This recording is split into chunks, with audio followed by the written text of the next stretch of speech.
Celebrating and shining a, should I stop? Am I No, good? go ahead, you're Okay. good, you're good. Okay, to shining a light on cultural diversity. Next year, we plan to bring back our large Memorial Day celebration for the nation's semi-quincentennial in collaboration with Veterans Hall, Boy and Girl Scouts, and I've already secured Congressman Jimmy Panetta as the keynote speaker. And building upon our recently sold out series of Evergreen's Veterans Tours, we're expanding our public offerings to include quarterly tours of important women of Santa Cruz history at Evergreen. When I took the position at the MA, it was clear that Davenport Jail had not been properly prioritized as a cultural asset. We have an active survey that's going to more than 700 individuals living in or invested in Davenport to see how they want to see that space utilized.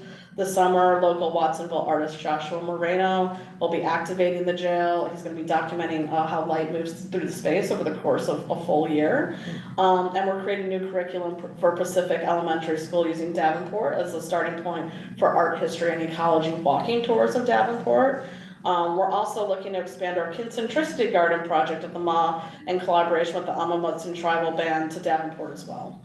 And next year, we're already working on hosting an annual Davenport Days Festival, celebrate the community, art, history, and activations in Davenport. I'm happy to report that attendance at the MA is on the rise. Our current Threads of Love is Memorial Quilt and Out of the Closet and Into the Streets 50 Years of Santa Cruz Pride exhibitions are an overwhelming success. We're now fully open. We're open on Monday mornings. It's an incredibly successful day and time to be open, we found. And as of just this past June 1st, we're open until 8 p.m. on Thursdays and Fridays as well to provide expanded access.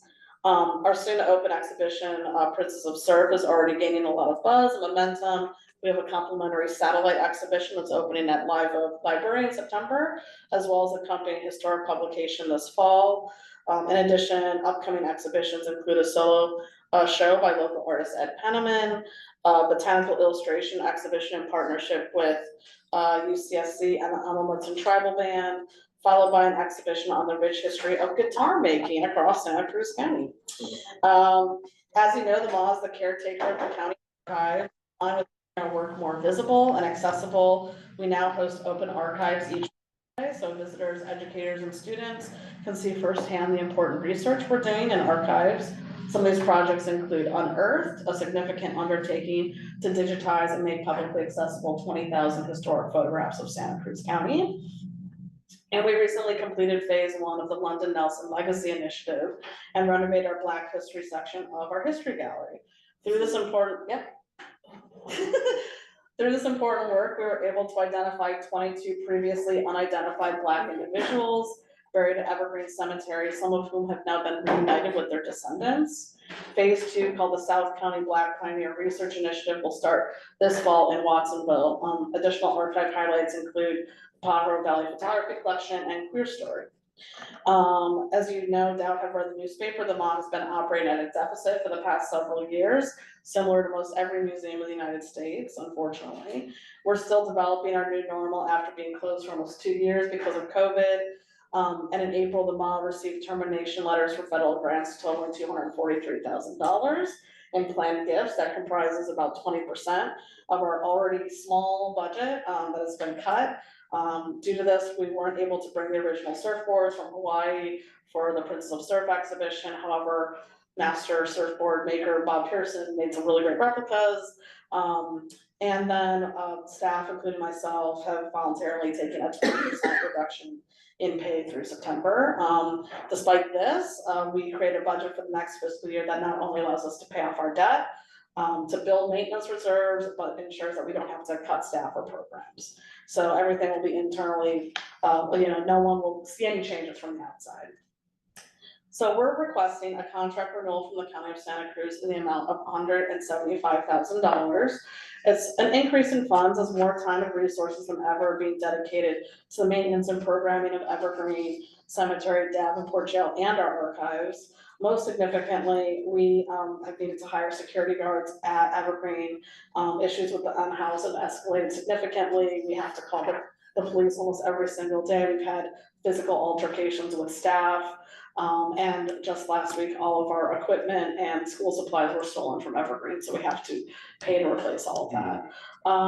And now more than ever, with the loss of our federal funding, we really depend on critical local support from the county. I know it's a hard time for everyone, but, you know, just to ensure that we can successfully steward the MA and our county resources for generations to come. So I thank you for considering this request and happy to answer any questions. Mark, do you mind scrolling through that a little bit? Yeah.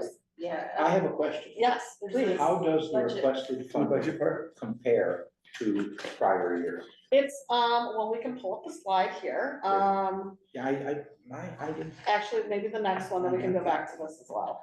No, it didn't get into the packet. Oh, Okay. well, okay, so we can look at this and we can go back. So this is, Good. about $20,000 Okay. more, and then this is how it would be allocated, really, more staff time, really, more programming of the spaces, and really more maintenance towards Evergreen and Devonport. Those are the two really main. That or is the such three. a modest request. It is really, I consider your request very modest. Thank you, and we haven't In the requested face- a increase for a very, very long Oh, time. yeah, no, in I the thought I might face as of well everything just put it going out on. there.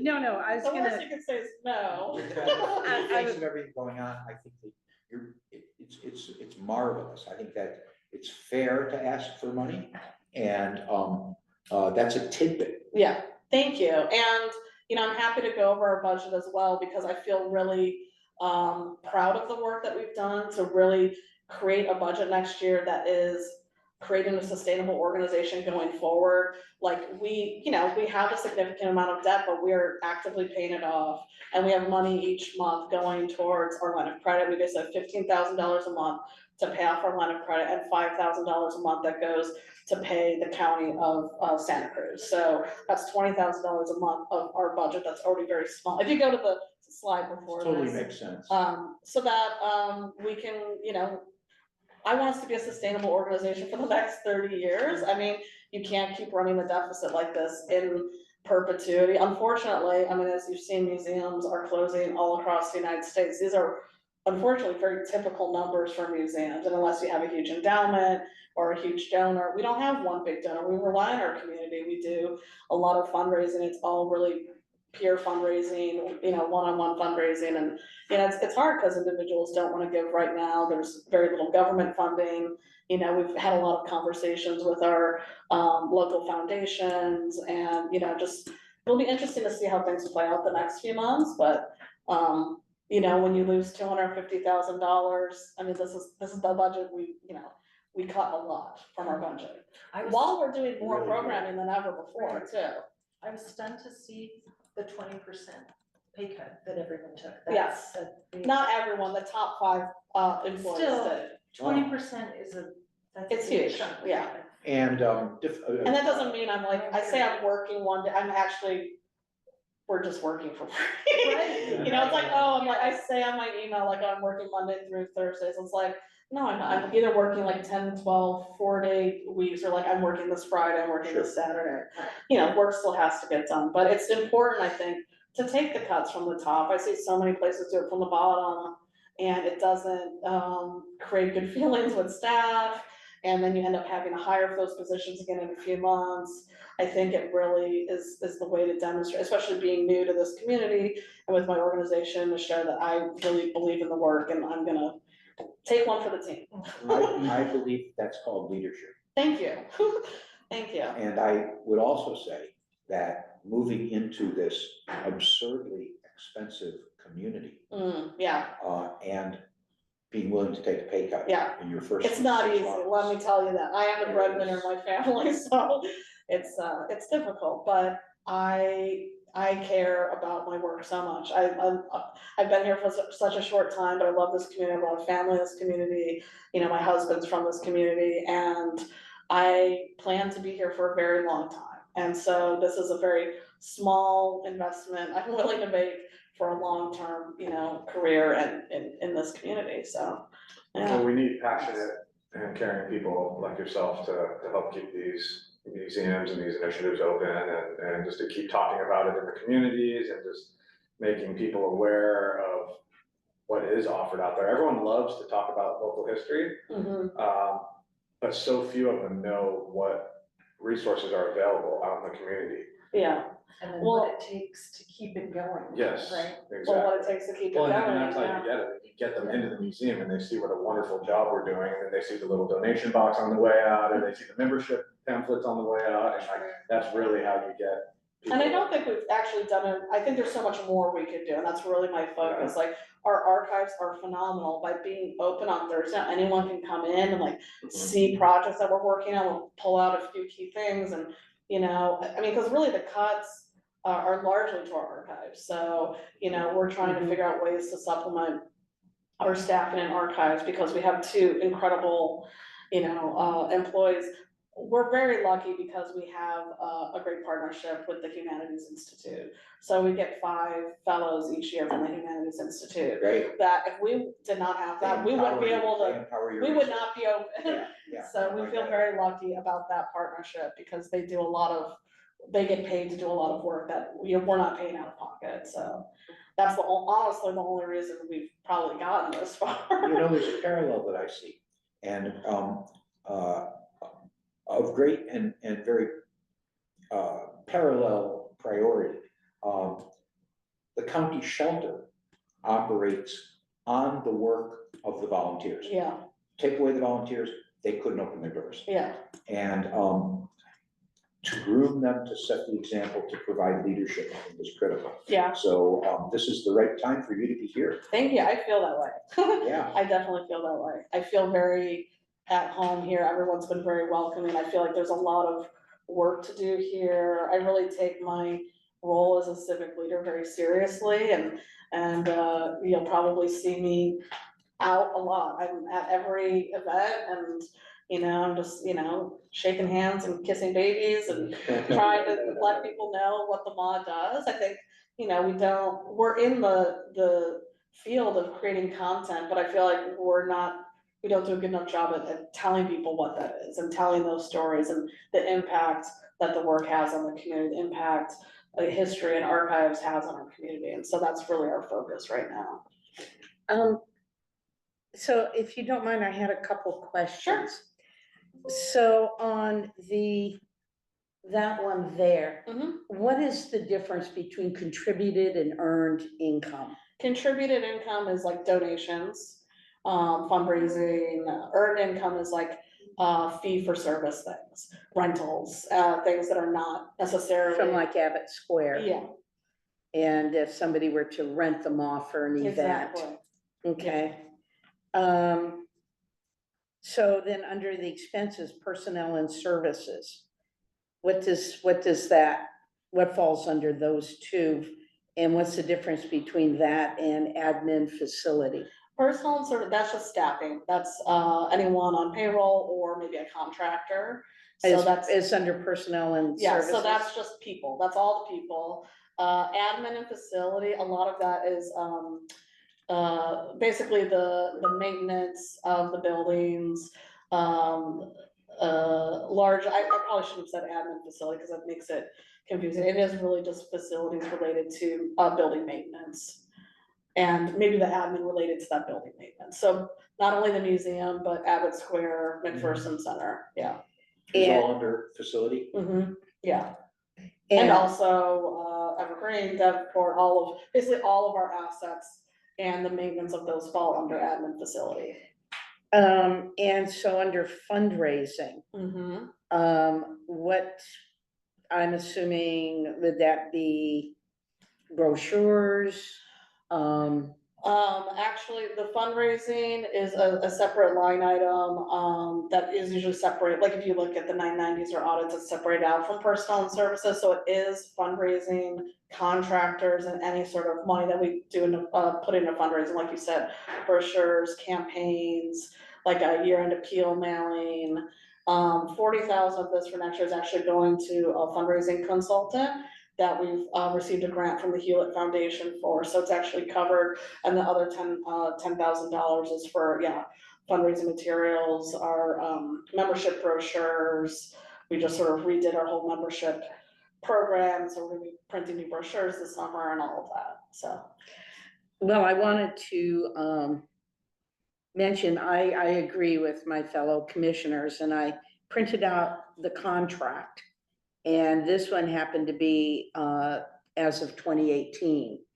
And the, amount asked for fiscal year 2018 to 2019, $154,594.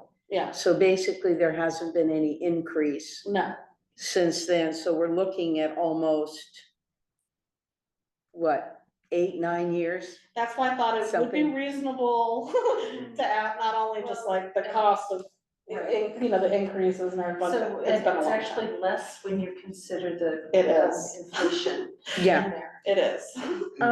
So in the programs you were talking about, has there been any discussion about doing any, partnership or joint events or activities with some of the other museums around the county?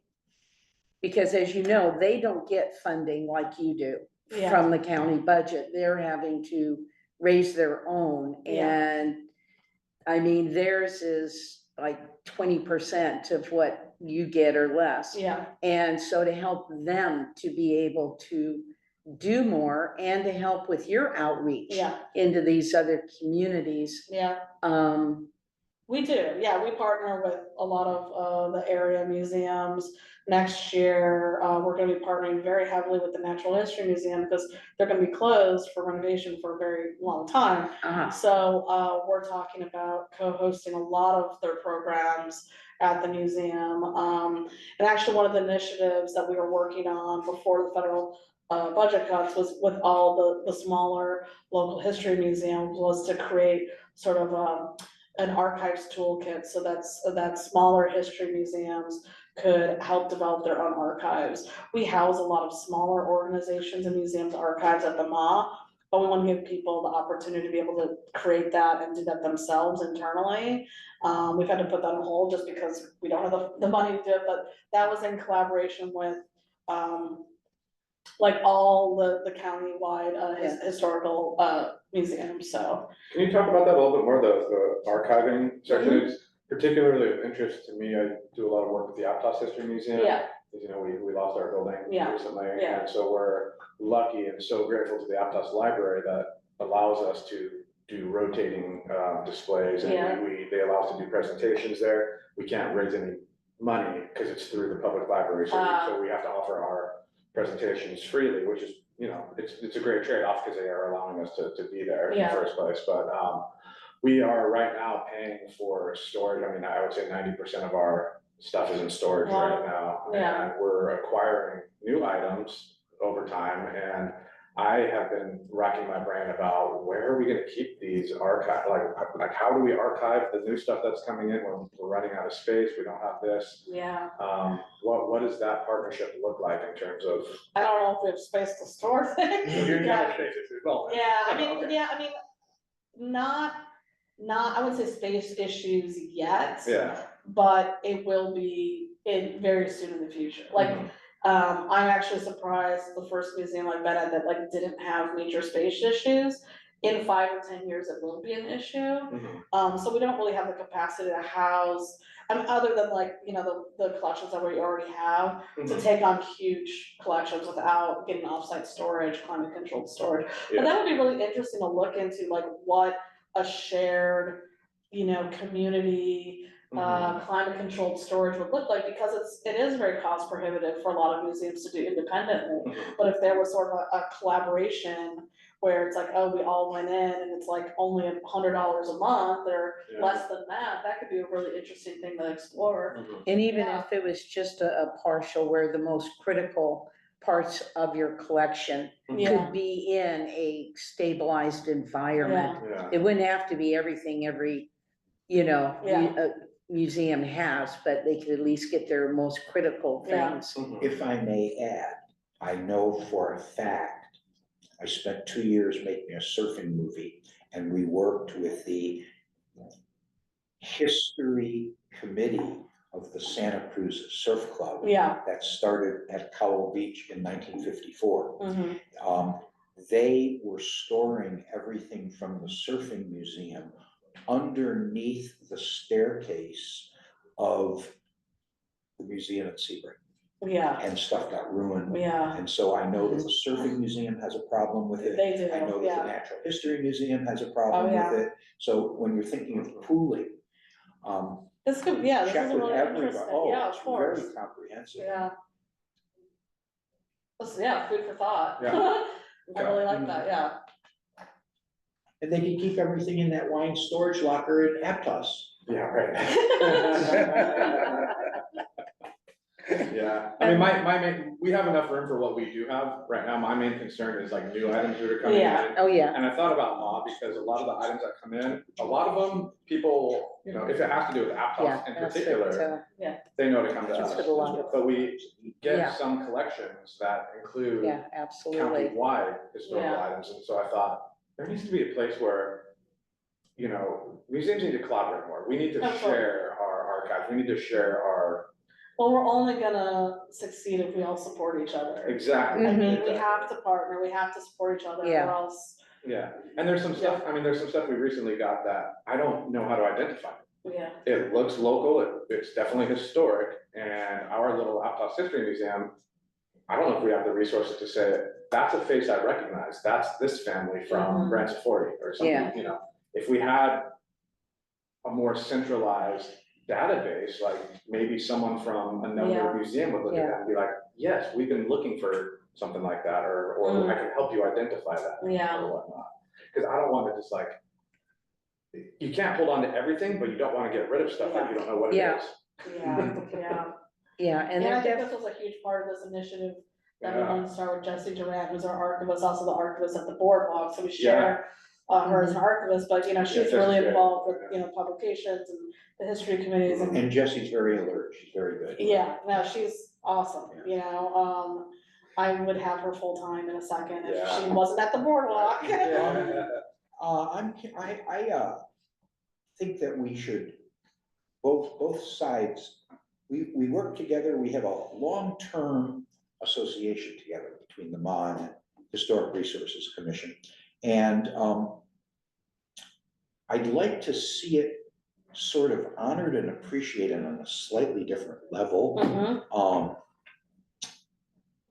Because we have been criticized for our work by historians who are associated with the MOM.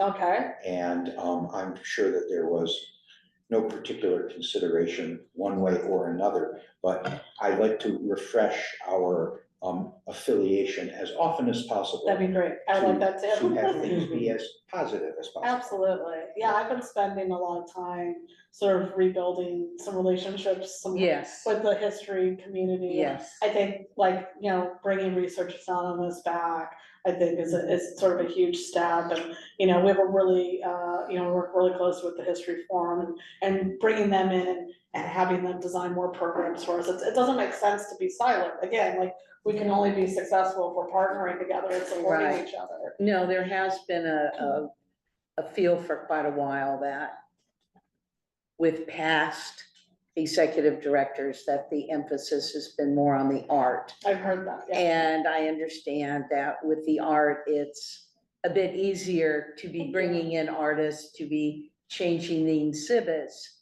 than with the history, because with the history, there's a lot of research that goes into explaining and putting things in context. And I think the history exhibit hadn't been changed for, it was in years. And so, and I'm thrilled that there is this focus. And can't tell you how thrilled and I am with the renewed focus back on Davenport. Oh, It has been so ignored and we keep bringing it up and it's no, I in the love it. contract here, but My it husband seems to and get. I got engaged in Davenport, And there's- before we even moved to And there's a California, recent so. history book of that. Exactly, yeah. And And, that history book was written by Lucia's I mom. do know that, Yes. yeah. Yeah, so, and especially, I mean, unfortunately, since your mother passed away, I feel like there wasn't the next person sort of really Ready to take it on, and so I've been spending a lot of time with people really in that community, really are so connected, really care about that space, and it's been amazing having the conversations with folks about what they wanna see that space be, and, there's so much potential there, you know, and so we really, and I know we've ignored it for too long, so we really are gonna be focusing on it this year. You'll be hearing much more about it, actually, we're gonna be, when this artist starts in July, he'll be there for a whole year and doing programming for a whole year, and then the work that we're doing with the new curriculum with Pacific Elementary as well, so they're gonna be bringing more students there and doing more walking tours. That's great. Yeah. I like that. Yeah. That's something. Mhm. Just out of curiosity, what is your fiscal year? Are you a calendar year or do you have a? We're starting July first, so this is a July to July fiscal year, yeah. So we're just wrapping up a not great fiscal year, and hoping to do better this next one, Okay. yeah. Well, your presentation was very clear, easy to understand, and to me, very logical. Thank you, Yeah. thank you, Yeah, well, just wanna thank you for coming here. thank you, I today. really appreciate We'd like it. to have you out. Thank you. Nice to meet you. Question? Can we take questions from the public during these things, or is that? If- Okay. Yeah. Thank you. I'm sorry I arrived late. My name's Becca Steinberger. It's a pleasure to meet you. Yeah, you Thank for your too. Presentation. I echo Commissioner Perlman's assessment that you were a great leader. Oh, thank you, I really So thank appreciate you. that, I'm Thank really you. happy to be here, so, Thank you. I note that there are no endowments. we have no, And so I am aware that when the mall first started up, it was largely through the actions of the McPherson family. And I wonder if any members of the McPherson family have been approached to set up. an endowment. yeah, yeah, I mean, we're in constant conversation with them, I actually just had a meeting with Bruce, about that. I actually thought, oh, it might be nice to have like a board position for a McPherson family member, I'd suggest that, so that's something that's in discussion right now, because I think having that legacy would be really important.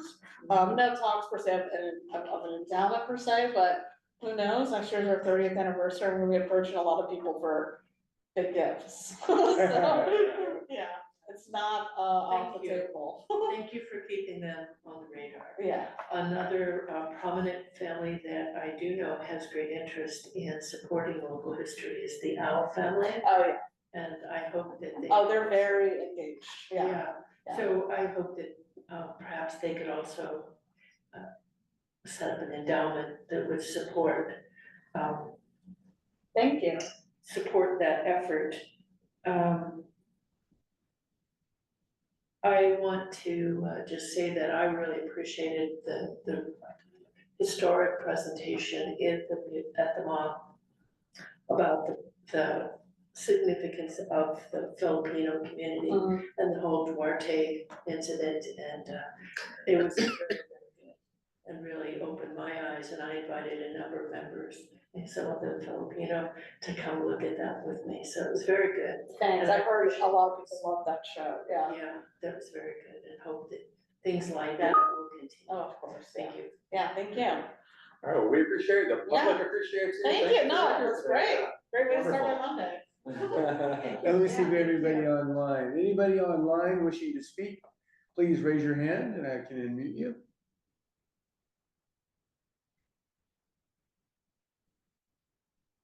All right, seeing none. All We have right. any chair. Sounds good. We're gonna, I'm gonna have to speak out. oh, that's. No, We're thank at you. the front desk right Thank- now. Fully anticipate. Thank you so Yes, very thank much. you. Yeah, thank you everyone, have a great rest of your week. I would love to chat with you offline. That sounds wonderful. Great. Thank Take you. care. Thank you. Take care, thank you everyone. Okay, well, moving right along, our next item is another presentation. This is about Aptos Village, specifically the building that is now in the spot of the old Aptos Firehouse. And I think you're gonna talk about the old Keene Apple Barn as well. We have Becky Steinbrenner here with us today. So, take it away. Thank you very much. Good morning, my name is Becky Steinberger. And I think you have to stand, you You can could sit sit. if Yeah, come on and sit right here, Yeah. Becky. And then, just so this can hear you. thank you. Oh, and just to point out, we also do have, this is item 8D in your packet. Yep. Thank you, Cliff. I didn't realize I would be making a presentation until I looked at the agenda, so, I have been concerned for a number of years about the, condition of the historic display regarding the historic Yappas Firehouse. Just to recap a bit on that building, that was there, it had originally been scheduled to be preserved and moved within the Aptos Village project. But then it was determined by the developer's structural engineer that it was not structurally stable. And so it was allowed to be demolished. And the condition of approval did say that there must be some sort of recognition to certain levels of specification of historic preservation. And what happened was, what you see there, it is visible from on the building that now is the Cat and Cloud Coffee Place in Aptos Village that is on Parade Street in the Aptos Village project. The presentation, I thought, was of the quality that it must have been intended to be temporary. The Apple Barn historic presentation is it went through a lot more review. This got nothing, really, and has not been maintained. So what I'm asking is that your commission take a look at what the status of this preservation piece is, what its condition is, and contact the developer to fix it. Yeah, I have to agree with you. I've been there in person, having, living right next door to it, basically. I see it quite often, actually, and I agree with you that the quality of the photos have deteriorated quite a bit since it was initially installed. The wording is still legible and still looks good, but for whatever reason, the photos that they use, whatever quality paper that it was printed on, it's taken sunlight, a lot of it, and it is beginning to fade.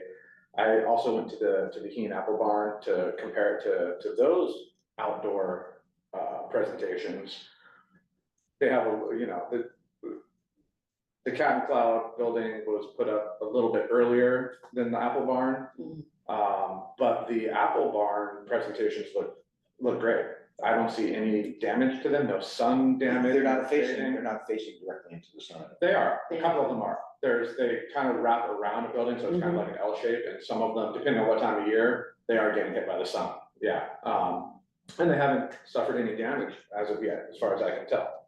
So I know that the buildings are owned by two separate people. The Cat and Cloud is not part of the Swenson development, like the Heen Barn was. We do have Matthew looking into the details of that. He wasn't quite sure, last I talked to him, he wasn't quite sure whether the agreement was just to put something up and you've met your obligation, or if the details say, put it up, maintain it. So we're looking into that. So I do want to thank you for bringing that to our attention, and I agree with you 100% that it does not look as good as it did when we first put it up. I would love to see something in its place, and we could even recommend, if we get some answers and say that either the developer is responsible, the building owner, or the business operating there is responsible. We need to find out who is responsible, if anybody, for maintaining this. We can figure out the next steps once we get to that point. I would recommend that they contact Swenson to say, hey, who did your boards? Because your boards look great and they're not suffering the same damage as ours. So maybe they can just redo what they have on better quality and put it back up. Would that sound agreeable with you? Yeah, I would support that. Okay. While I was actually taking the photos that you have, the building owner, Pete Testorf, came up and started filming me. Oh, really? He's a Yeah. tough one to work with, I'll tell you that right now, he's tough. So. Well, you like to document stuff, so he's documenting. You document. I he had no documents. issue with him doing that. It was, there were words that he said that were a bit intimidating.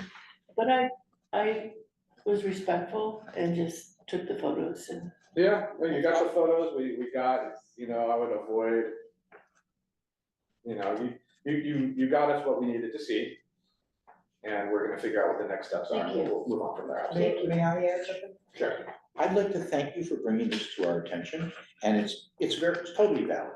In addition, in the consideration of this, I might refer to the signage we participated in creating for the, community center on Capitola Road and 17th. And, Mid-Penn Housing took a very positive, assertive attitude towards fulfilling because of the sensitivity of the issue about Robert Merriman and the sensitivity about tearing down the building. So Mid-Penn put in what I thought was a magnificent effort. And those 3 panels are very permanent. And they're made in materials that will not be affected by sun or weather. So in revisiting this, we may likely come up with an improvement of this, not just a repeat. thank you, Yeah. thank you. I remember those discussions about the Merriman. Yeah, and it came And the out, boards how were it very came out so nice. good. Oh, Yeah, So I think these are gonna work out just good. thank you. I really appreciate your support on this. Thank you. Thank you, Yes, Becky. thank you. Yeah. And thanks for the update report, Kevin. Yes, I absolutely. had no idea walking into this that you and Matthew had already started down the road. Mhm. So that's Yeah. cool to know. Absolutely. May I say one thing, since you did bring up the apple barn, I do notice that the paint is peeling on that building, and I don't know, again, about the maintenance, it comes back to maintaining Yeah, historic character. okay, Uh, we can check in on that as Yeah. well. On the sun facing side, at Casa Village Way at the intersection of Parade Street, that side of the building is peeling. Okay. Yeah.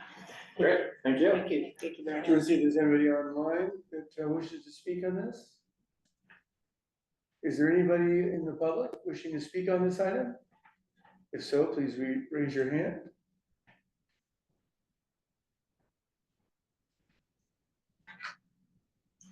Seeing none, Chair? Move on. Alrighty, the next item on the agenda is item 8C. This is the certified local government annual budget. When planning for this meeting, Matthew and I, decided that there really is nothing in particular we need to discuss on this item. Matthew will be sending the annual report to the OHP, which is the Office of Historic Preservation. He didn't have anything to add, I don't have anything to add, but I just want to open it up to the other commissioners if you have anything to discuss on this topic. I just wanted to clarify, you said this was 8C on the grant application? Under new business, 8C, certified There is local. no 8C, you gotta create one right there. Oh, okay, yeah, that's what I was gonna Oh, say. you're on yeah, it's this right here. Okay, because this was Yeah. mailed to me. Okay. Right, that's the one. So we added this to the Right. agenda, so it's this Ah. one right here. Ah, Sorry, okay. take this right here. This is it. Oh, I gave her one. Oh, you Yeah, did, good. so, okay, I'll just put this up here. May I add one comment to this discussion of the CLG? Sure. CLG refers to certified, local government. Mm-hmm. And there are criteria Mhm. in the preservation department of the state Mhm. to be a certified local government. And one of those criteria is for us as commissioners to qualify ourselves by completing required trainings. And recently there was one. I took the webinar 2 weeks ago. I don't know if any of the rest I of you started did. watching it, how to be an advocate. You one? you Yes. can go back into it, complete watching it and get credit for it. Mhm. Okay, which is very interesting. They make it really easy. But we want to get those credits. We don't want to challenge that. It's just, Right. it's so easy to do these webinars.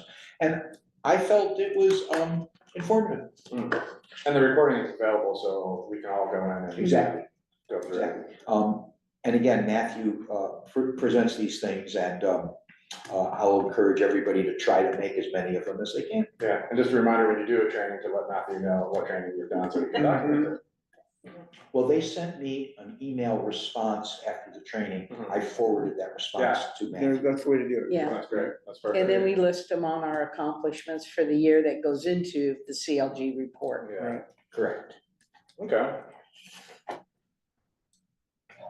So moving on, this is normally where we take a break. We tend to take a break between the new business and the old business. It's only 10:30 right now. We're kind of plowing through the agenda today. Does anybody need a break at all right now? Or? Okay, well, why don't we take a short break? Why don't we take let's call it an 7-8 minute break, something like that? Sounds good. It doesn't need very long, I just need someone to let me in. Okay, Yes, I can do that. Want to reconvene at, say, 10:35? let's do that. All right. Yes. Good thing you're here. You're gonna have to do that to me too. All right, we are back. We are going to call the meeting back to order at 10:35. And we have gone through the new business. We are starting up with the old business. And there is a request which we granted to move item 9D to the top of the list. So we're gonna just talk about that now. It's the delisting of the Redmond Kirihara House. So the latest update, from what I understand, is that it has been pushed to the next Board of Supervisors meeting, which is on August 5th. And let's see. Who will be making that presentation? You know, that is a Yeah. good. That'll be Matthew and I I. would imagine. The two of you? I think that's right. Okay, That's right. Mhm.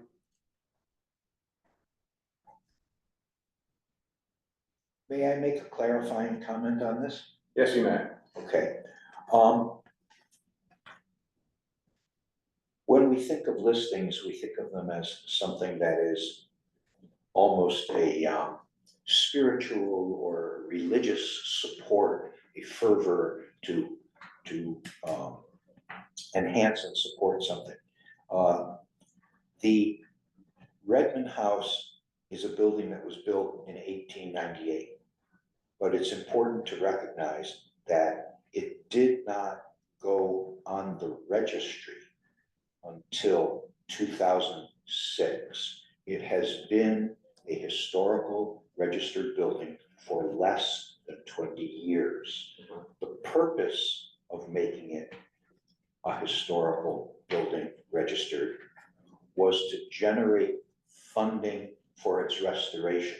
That gesture was done by the nonprofit corporation that was supporting the restoration of the Redmond House. Okay, and to that purpose, they applied for and received the grant.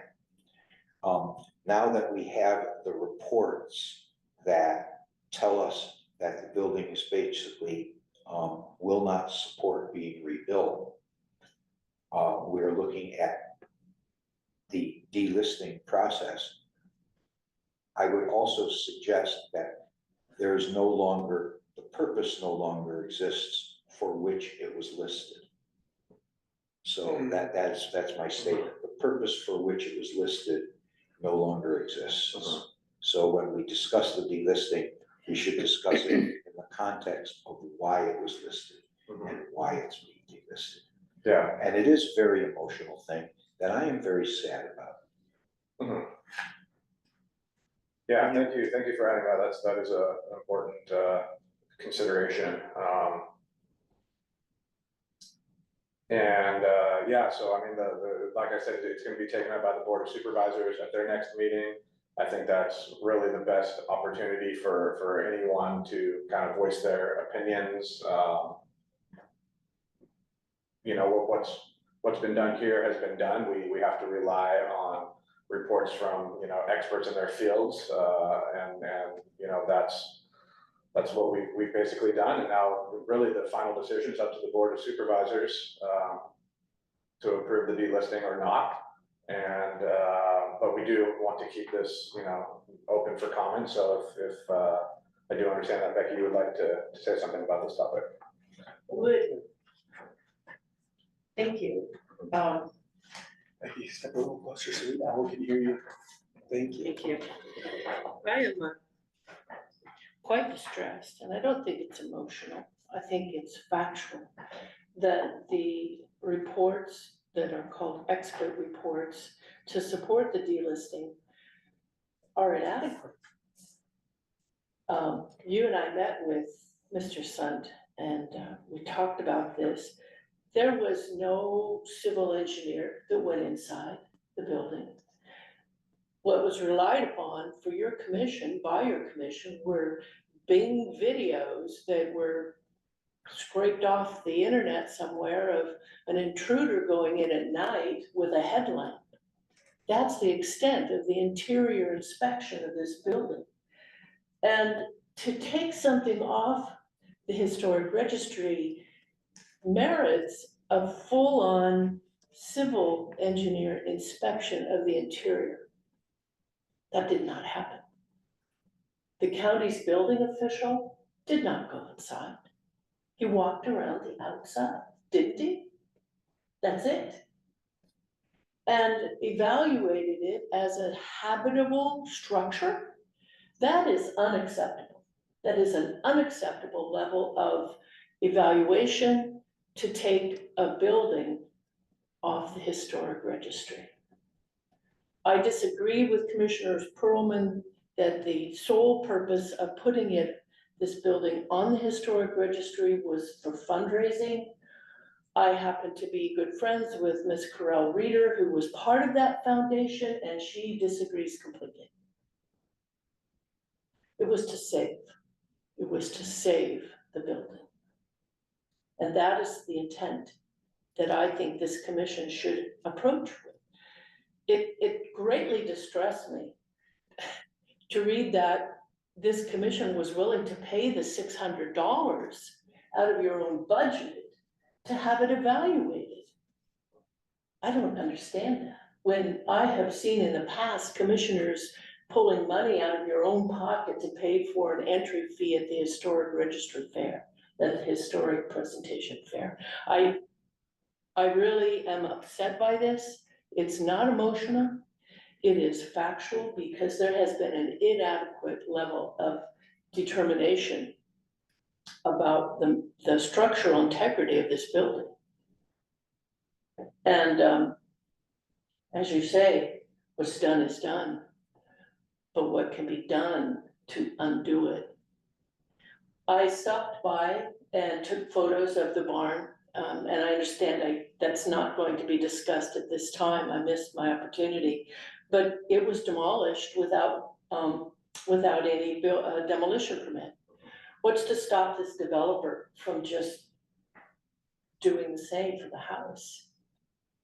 I don't trust this developer. I don't trust this owner. I stopped and talked with the farmer. They have offered to buy the farm. They have offered and are interested. The farmland is part of the historic part. And they got no response. None of us have ever gotten any response from the owner until there was a letter to ask to tear it down. They were there for that and paid the $600, so your commission did not have to. So what I would like to see if this building is demolished is there has to be some public recognition. I see you're getting tired of hearing me, but there has to be some public recognition of the significance of this building so that it goes down, hopefully not in flames, but as the public recognizing what it was in our community. The Hirahara family's presence there, especially at this time, has to be recognized, and the importance of the Redmond family in the community. I'll stop now. Okay. Thank you. Thank you, Becky. I will say, you know, I encourage you to take this to the Board of Supervisors at their next meeting. I just want a point of clarification.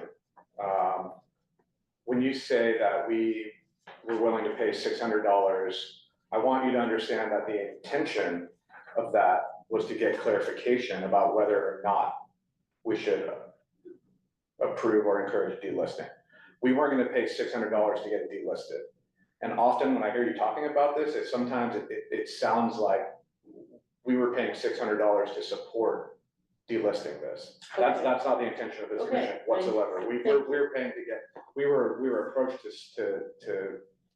we were asked to get it delisted. As I mentioned, we are not experts in the field of whether or not the building is sound. So we have to rely on experts to do that. In order to do that, sometimes we have to pay experts to go in the field to go and get that report. I was actually grateful that the owner decided to pay for it himself. It leaves money in our budget to do other things, trainings and. Exactly. So to me, that was a good thing. You may not agree with the result of the report. You may not agree with how it was done. These are all arguments that could be taken to the Board of Supervisors to see how they can respond to that. And in terms of what the owner does, if he does anything illegal, that's on him. We can't stop him. All we can do is encourage the community to do the right things and go through the proper steps before doing anything. As we know, that's not always the case. And if he did anything wrong with either building, it's something to look into. But as of right now, for specifically talking about the house, he doesn't have to sell it to anybody if he doesn't want to. He owns it. It's his property. I understand. Yeah. Who asked your commission to delist this house? Correct me if I'm wrong, but I believe it was the owner, wasn't it? Was it Jackie Tutt? Who, the organization, it's owned by Elite Developments, but it's basically Jackie Tutt, and I believe his brother. I'm not 100% certain about that, so I don't wanna say or not, but yeah. Okay, thank you, You're welcome. Thank you. thank you. Okay. And Chair, do you want to see if there's anybody online Oh, here? yes, thank you. All right, if there's anybody online that wishes to speak on this item, please raise your hand. We usually allow 3 minutes for this, but we only had one internal speaker, so we allowed that to keep going. Thank you. You're welcome, Becky. And seeing none, don't have to worry about it online, so that's all we have, Chair. Okay. Okay, so the next item, now we're just gonna pop back up to the top and go down the list, so. Okay, Yeah, so goals, Commissioner Phillips, please. okay, so, the purpose of this is for the commission to identify goals, to be able to track them so we can see what gets accomplished and to make sure nothing falls through the cracks. And as we look at each goal, we determine whether it's been completed, and if it has, we move it to be archived. If not, is there more activity to that goal through action items, and when a new goal should be identified. So that's the purpose. The next is, basically at this point, we're gonna be going through all of them, but we don't have that many. So goal number 1, which is one of the things we talked about, was training opportunities. And yes, Matthew has been letting us know we now have a second organization, the National Alliance, along with the California Preservation, that gives out webinars, and I think we've both been taking, some of both. So, but obviously, we're not doing anything about the conference this year, which is previously one of our main training was going up, using the funding and going to the conference for one day when it was up this direction. So on this goal, is there any comments or anything? I'm assuming that Matthew will continue with the webinars through the end of the year. Is there, one of the other ideas on this that we were talking about was also bringing in speakers, and with what, Ginger? yes, sorry, it went right out my head. her talking about, wanting to get into the other communities. Historically, here in the county, that's what we've been talking about too, is seeing if we couldn't find some speakers to, as part of the contact statement, learning more about the history of some of these ethnic groups. But as far as I know, we really haven't had the chance to get into that more specifically. I had suggested Luna, because she did all that history on Loudon Nelson. And as Ginger was mentioning, finding Black grave sites at Evergreen. So it looks like that is definitely one community that we really don't know about that much. And if there is any historic buildings that might still be here that we could get on our inventory. So what suggestions on how to make something to get a speaker like that in? I think we also talked about possibly having Sandy come and talk about one of the other communities. And I don't know who else out there. So is there any ideas on how we can get something like this started? Can I, just put something out there? Absolutely. Maybe approach it from a different direction. We have a lot of, it sounds like, Ginger is working with other historical groups and trying to really increase programming. I'm wondering if our attending programs that are held not just for us, but for the community, if a part of that could count toward this goal as well. Versus having a speaker come in and speak directly to us. Does that make sense? Because we're too small a group Yes, to yeah. attract a good speaker. Right. And honestly, our agendas are, because we're only meeting 3 times a year now, our agendas are really packed. Well, I know that Annie had a couple times scheduled a special training meeting. So that it was just that for us to come in. But would that be something you or Matthew could talk to Ginger about?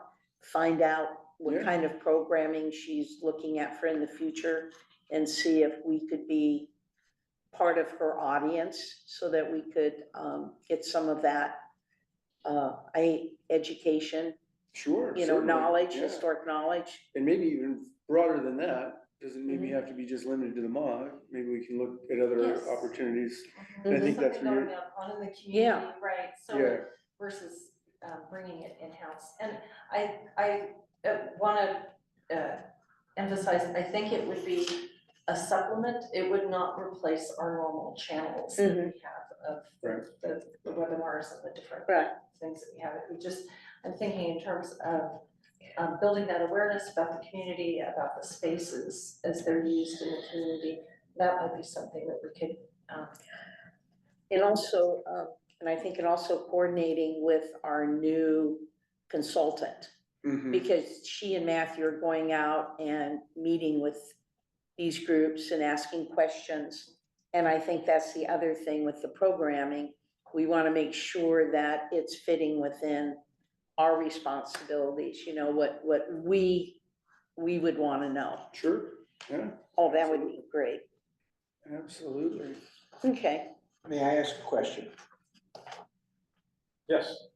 Mark, are you aware, if we look at the bottom of the last item at the bottom of this page, AI number 1, staff suggested using CLG funds. Did you get any information or update from Matthew to share with us for? We're still trying to get information. I know Matthew's reached out on that and he hasn't gotten a clear answer yet. I'm so- gonna imagine that because of the condition of the state budget, that we're Yes. probably not gonna find anything I was there. just saying that, that's. We were more optimistic 3 months ago than we are now. Yeah, yes. Yeah, okay. So it's continued effort.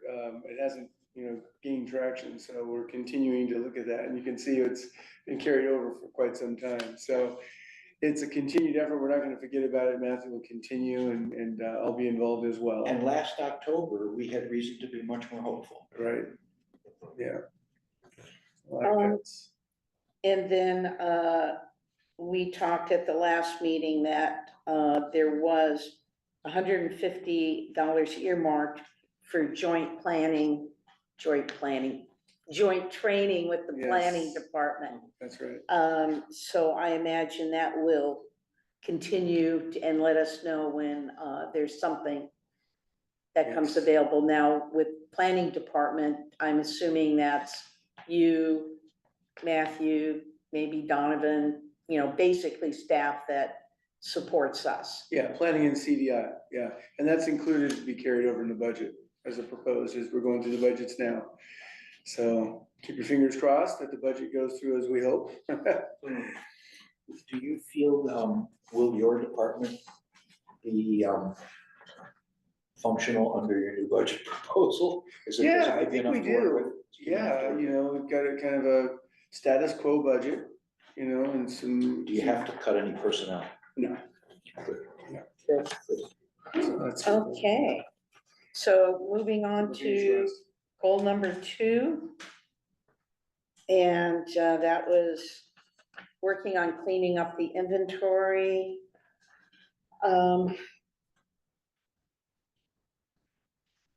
So, so all of the DPRs have been digitized and put online. Mhm. So the next thing will be then in updating the information to make sure it's accurate and current. And that will be put on a continuation sheet. So the first action item was to conduct 3 site visits quarterly. I'm afraid I haven't had time at all to do that. So I haven't done any of my visits yet. So. Is it actually online? I have not, I was gonna. ask. Yes, Okay. yes. Cause the link that was sent out was not working. I know, I and can't get it to work. it worked for me one time. I did print out to see what the quality was like. And that was when I emailed it out, Yeah, and then it stopped working. yeah. So, Well, this would be critical to share with Mark, well, let's see, is that, because it's his guys that, yeah, I just wanna make sure we're on Yeah. so goal number 6 specifically deals with the website. okay, cool. So let's wait till we get to goal number Thank you, 6. That's great. So, basically, this is an ongoing goal. Mhm. So at this point, have any of us made any visits? I've made some visits and I need to, send my photos in. Yeah, I have some quality issues with the jail. The picture that's in there right now in the jail is the best picture. Anyhow, I did update it, but, this might be something for a different part of the meeting, but when we were getting ready for the history fair, I, went to the HRI and I downloaded it and put it into a spreadsheet. And then I, organized it by address, because right now it's organized by supervisorial district. Oh, yes. Yeah. To use, so, as I was doing, and I think this might be more of a Matthew question, so I could certainly, table it until the next meeting, but, it's confusing because there's not address information for every parcel. And Alright. so trying to figure out where I'm supposed to go when there's no address information has been, perplexing. So, Yeah, we can give you different ways to get there. We can break this down by intersection, close to this, that, the other thing. Because we have that ability to do it through GIS, especially now that we put these in the website. I think you guys have all seen that. We're gonna get to that Yeah. on number 6. Yeah, so that'll be good. But yes, we can do that. But while we're on this topic, you probably all realize this. So this idea of the site visits was kind of a think tank suggestion. It kind of came from me. So I apologize if it doesn't seem like it works, but I wanted to figure out how it is working for you. And if there's anything that, your sensibilities tell you, or there's a better way to do this, because there's so many of these, so little of us as staff, Yeah, that there's more of you plus us, and we can, do No, this no, together. and I think we all agree, it's important that we do this. Yes. We definitely want to. It's fitting it in between all the other things that we do. Yes. And I know for myself, what I would like to do is for each one is go up, introduce myself and let them know, do you know your property's on this inventory list? Since we do not give any plaques out to put on the buildings. Right. And then show them, this is what it says is the owner and, and this and what needs to be corrected as far as all that contact information. And I know you have it because of the property taxes. Right. But it's that all this is in different things and I want it on one sheet. Right. I want to have to just go to one place and get it and not have a jigsaw puzzle for every property. Right. So, no, I mean, to me, the burden's on me and I feel like I've been a failure. Oh, yeah. Because I yeah, haven't you don't made feel the that way. time to do it. Linda, maybe, at the risk of, outing myself as a failure, but my standard has been very different from your standard. My standard has been, I go out and I take a picture and I don't try to talk to anyone, I just try to get a good picture. And, I use it also as an exercise to get to know my area. Mhm. Especially some of the Very good. properties in Bonnie Doon. Yeah, Yeah. But I did low hanging fruit and I just took a picture. Yeah. And then my idea was to send those along to Matthew. If they're, I have a couple properties that are behind a gate. I have one, I think, that has basically, well, a couple that burned down, fallen down, things like that. So I am trying to at least document that piece, but I'm not trying to talk to anyone. And District 3, I think, has the lowest number of properties on the list, and so I think when I'm done with that, I am willing to go help. oh, with other fantastic, properties. Yeah. yeah, That's good, it'll be good, yeah. yeah. So that brings And up, to your point, that is above and beyond. I think the purpose of the exercise is you see our deficiencies in the photos that we have and Oh, the old yes. DPRs, it's just, we need that updated. So that really is the point and the exercise. But if you feel like it's, and I'll preface this by saying, please be safe, right? Yes. So if you have a cantankerous owner and somebody who's very, anti-government, please don't engage or do anything you feel Yes. uncomfortable with. So the photos would be the key to, updating our effort here. So, if anything beyond that is appreciated, and if you can do it, great. And we are concentrating first on NR 1 through 5s and putting NR 6s, or are we also doing at the same time NR 6s? So I'm just going down the list. Right. I didn't Yeah. pay attention to Not the sorting. NR listing at all. Okay, Like I said, I went through low hanging fruit first, because I do have some properties that are not visible because basically I'm taking pictures from the street, right? So, so I haven't paid attention to that. Oh, I should also mention, my son has developed a, love of photography, and so I've asked him if he'd be willing to volunteer to do some of this too, so. Oh, might be able great. to get one more body on the project.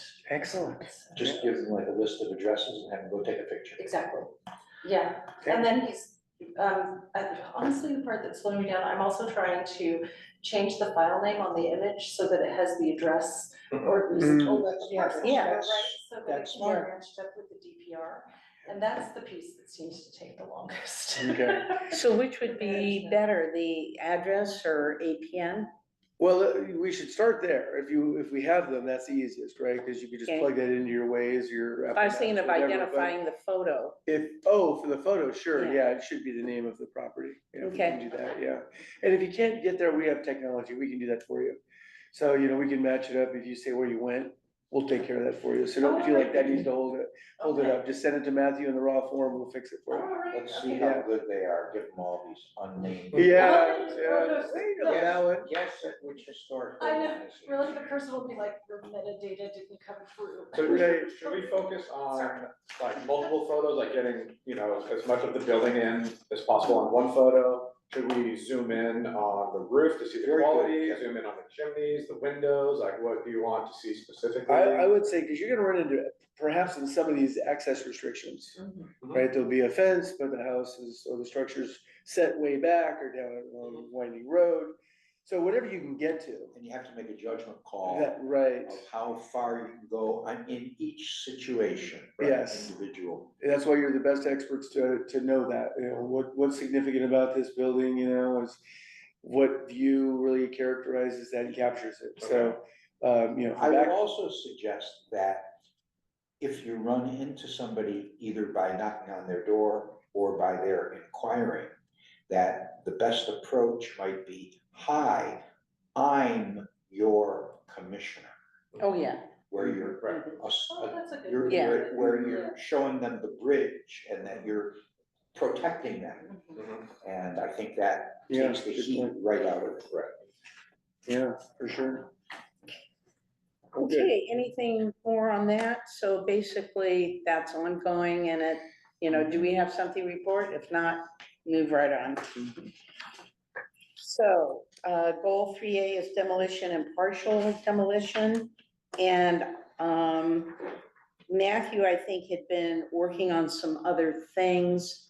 And so he didn't have a chance to get to this. So we were just moving it to this meeting. So, Oh, I see, yeah, I don't know if there's I anything. don't have any Okay, further materials for you, yes. I okay, can tell you, I think is it separate? I think it's on here, yeah, it's H, so I won't talk about that. Yeah, I mean, so just to our, is it October is our Yes, next meeting? It'd be October, yes. Okay, no, I think it's September, isn't it? Or do we have is it October? Adjourn I to, think it's September. I think it was September. September, Yeah, okay, Matthew did say that he's working on it. I don't wanna jump ahead to 9H, but we will, because it's fitting here. Please. He said he is working on it. He should have something ready for the September 8th HRC meeting and then for the November Board of Supervisors meeting. you said October or November for BOS, BOS is November. November. Okey-doke. So 3B, that is going to be reported on agenda item 9.H.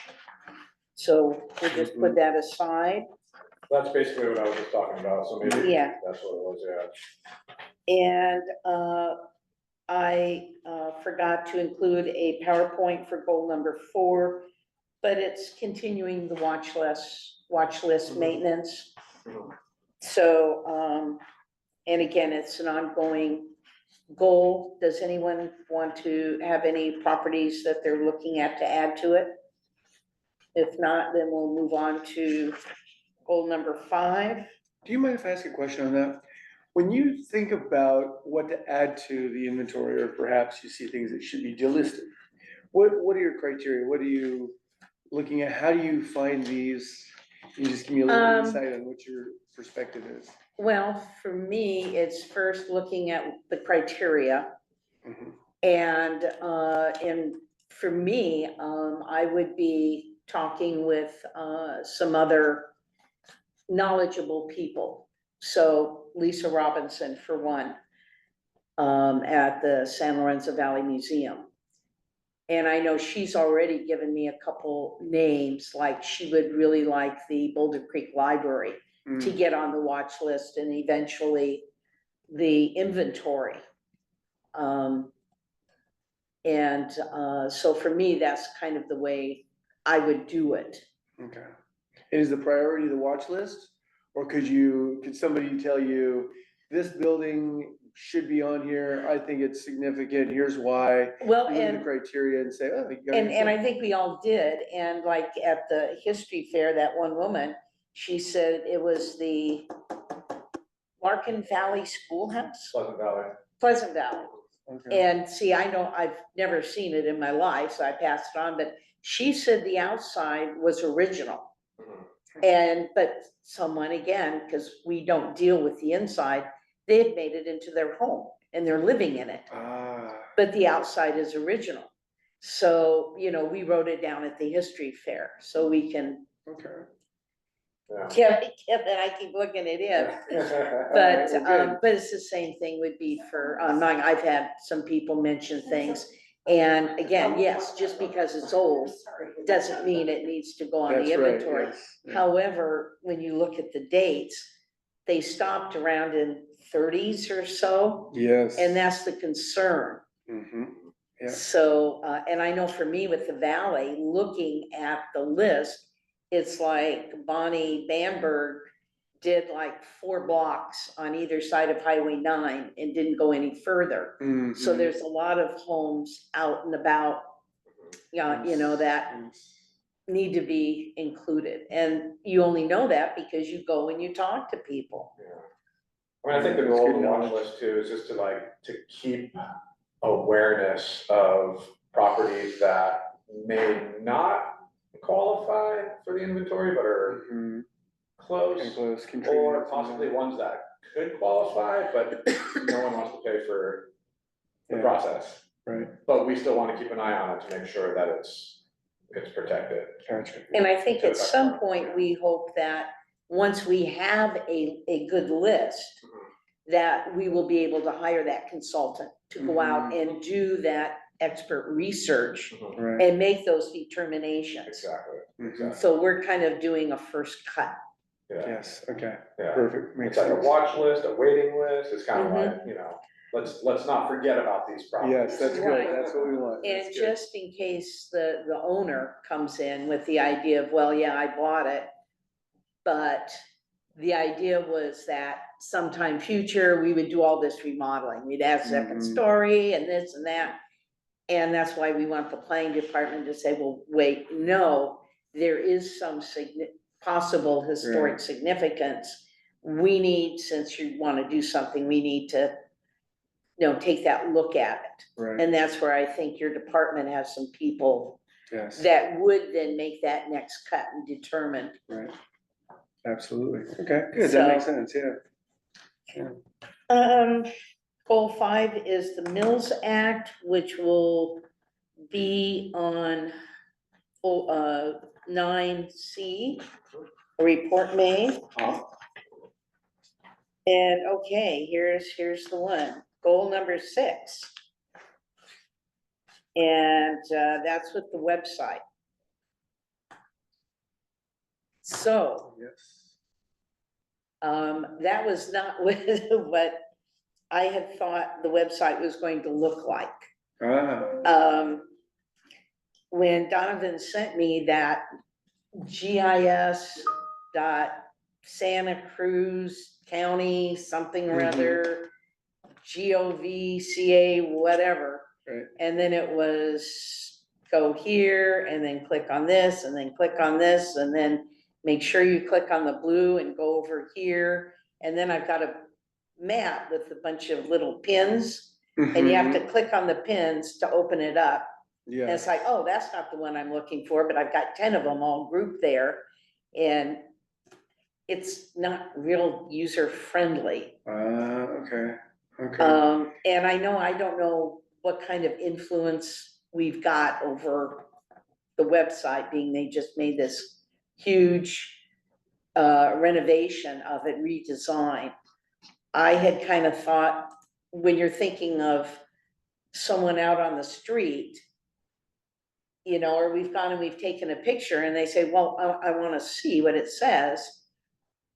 I had thought they would go to either the search bar and put in Historic Resource Commission or commissions, go down to the HRC, and from there get oh, kind of drop downs where it'd be contact information, staff, and then another drop down that would be maybe contact statement, another drop down that would be DPRs, and it would be fairly more straightforward on how they could get information about the history of the county and about properties on the inventory. okay, that's good knowledge. So 2 pieces there that I hear, and we can deal with them, with both of them. The first one is just the feel and the functionality of the website when you land on it. So that piece, that should be, you know, that's intended in the new format to be much more user-friendly and having a lot of these tabs like this. Rather than the old way, which is just a bunch of data that you had to search through and click on things, you know. So the idea here, this new format is to be more bubbles and, you know, it's the way of websites nowadays. They want to make everything a little bit more user-friendly that way. Now, when it comes to the inventory, that's a whole different thing. So the only way that made sense to build was to get higher quality, the highest quality we can get with what we had, graphics, Sure. and put it in a place where it could be used by the public and staff for the purposes of evaluating a project if somebody comes in and wants to do something. And then, you know, through the SQL process, if you needed to document where something was, you had different ways and more clearer ways to find it. Getting to it, I hear you, is a little bit of a problem, because when we had it in test mode, I got lost. So we've kind of made some strides already to make that cleaner Okay. to get to where it's at, but maybe there's a way through the website. Well, with the path that Donovan sent me, I did get in there and I printed one of the DPRs out. So I thought, great, hoped it wasn't crossing the Brown Act, but I sent that path to the other ones. Mhm. And I know Kevin tried it And I tried it and I couldn't. and they couldn't do it, so I went in to try again and then I couldn't. Oh, But that's been, what, a Oh, couple of wait, I did weeks? too. Yeah. And so. 3 weeks. And so I haven't tried it again, so I don't know if whatever the broken well, part maybe that was was, just a maybe link. fixed. But when you Yeah. got into it the first time, was it intuitive? No, No. no, I was That's the following problem. his instructions and then I changed them a little bit to say click, you know, or select instead of what he had said. Okay, But yeah, and about land use, I think that was one of the There's like tabs. layers, and one of the layers that you can select is history. But when you select history, nothing happens. Oh. okay. So I didn't get that link. I wasn't able to play with it, but let me get with him separately and Okay, we'll correspond via email to the group okay, and give you an update on that. Yeah, I didn't realize it. So Matthew had sent me a link to, an internal site that had the DPRs, and I downloaded what I needed for my area. Hmm. And then for the history fair, I wanted to go in and look at some other ones, and that's when I couldn't get in. So I just used one Okay. for my area. Just relative, but what about the functionality of the website itself? Just getting to Yeah, that you know, first. I understand that the idea behind the website is that you have one person looking at one property and they wanna look at a map and find it. Yes. Or find mhm, that address and pull up everything about it, so that makes sense. mhm, It's Okay. that not all the layers worked, and the layer that I was looking at was the history layer for the finding the DPR, and that Okay. one didn't. and I think, you know, thinking about the everyday person Yes. where That's the even key. there's an inventory that they know Right. nothing and they says, oh. And so they know enough to say Santa Cruz County Yeah, and they get the website and then they have no idea we're under planning department. right. You know, it's like I'm on the Arts Commission and we're in the Parks Department. Mm-hmm, You don't make those connections. right. And so, you know, it's, I guess like she says, if possible, making it a little more direct.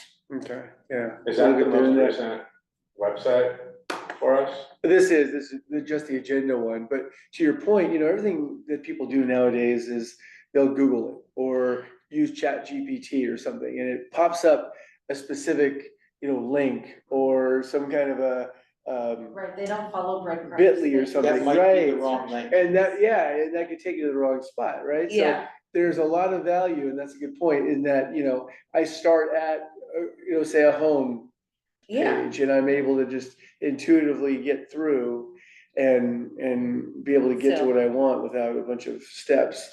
So one other thing is, I use a Mac, I don't know if that is one of the problems that I'm having. I is that- do It as shouldn't well. matter. the interface shouldn't matter, it's not like an iOS driven thing, yeah, the website's smart enough. I think they even tell you that in the bottom down here somewhere, but, there's a lot of different programming that goes into this, so it's user friendly for everybody. Doesn't matter if you're using an old, I mean, if you're really using an old computer that just doesn't have any supported, then you're cranking out for nothing, yeah. But yeah, it shouldn't matter Mac or PC. Okay, so then, at the next meeting, I mean, we're telling you what we think, but is there going to be any, I guess, impact or any change? They just spent a lot of money, I'm sure, Oh, I'm sure they redoing did. the website. Yeah, my vision would be, we'll go through this ourselves, because I want to understand, there might be other things too, there are issues that we don't even know about here. As we speak about it, let's go through it, we'll communicate to you all via email on the update of that, and then bring it back in the September meeting. Okay, If it's a broken Update link, of that's an everything. easy fix, but Right, really exactly. developing the whole website, that's not gonna happen. Well, I think if it's, there's probably a middle ground, if I'm right, They can that, do a little tweaking. that's right, Yeah. yes, yes. Cool. And, we'll see what that is and what's necessary, and then, we'll bring it back as an item and ask you all to play with it and bring back feedback at that point. okay. Yeah. Great, thank you. Yes. And then the last one is, goal 11, which was research for applying for the grants. And so the reason this is open, because the goal was to apply for the grants. And that goal has been accomplished. So Correct. my question is, do we want to close and archive this goal? Do we want to create a new goal on the actual process of the grant, the questions, the development of the contact statement, and getting our contact statement updated? May I ask a question? Mark, will you be addressing item 9F with a report to us today? The context statement, yes. Okay, so Linda, may I suggest that our retiring goal 11 has to do with the content of the report that's coming? Would you guys agree with that? Is that when they tell us, we don't know we're presuming we're gonna be told that they've made a grant application, but we haven't been told that yet, and we. We have been. We No, we have, have- we've you got have- $40,000. Yeah. And we That was already- reported at the last meeting. That's Yeah, right, and yes. we, Yeah, okay, yeah. And if I wasn't can at the last suggest, meeting. maybe the way to do So- it is you could archive this in the tracking, but what Right. we can do is make the CLG, context statement, not the grant application. right. Make that a recurring item on the The- the agenda. I was goal. going to that. Okay, good, I That's- had you, Barry. That's where, that's where I was going, was we take your report and we reactivate it Yes, as a goal. yes, absolutely. Okay, Yeah. so, It's a great idea.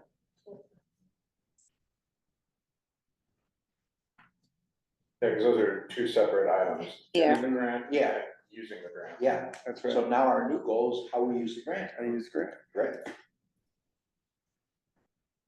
Gosh, sometimes logic surprises me. Tell you.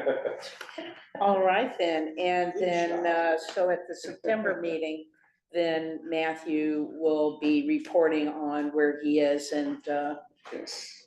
okey doke. Absolutely. Yep.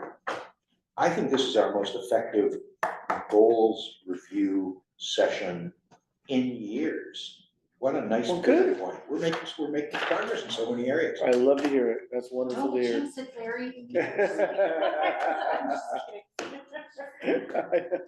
All right then, and so, Kevin's a much better president. I can see that already. Yeah. so, Push through. all right then, so, my report on the goals is completed. Nice report. Thank you for that. Yeah. Very good, very good.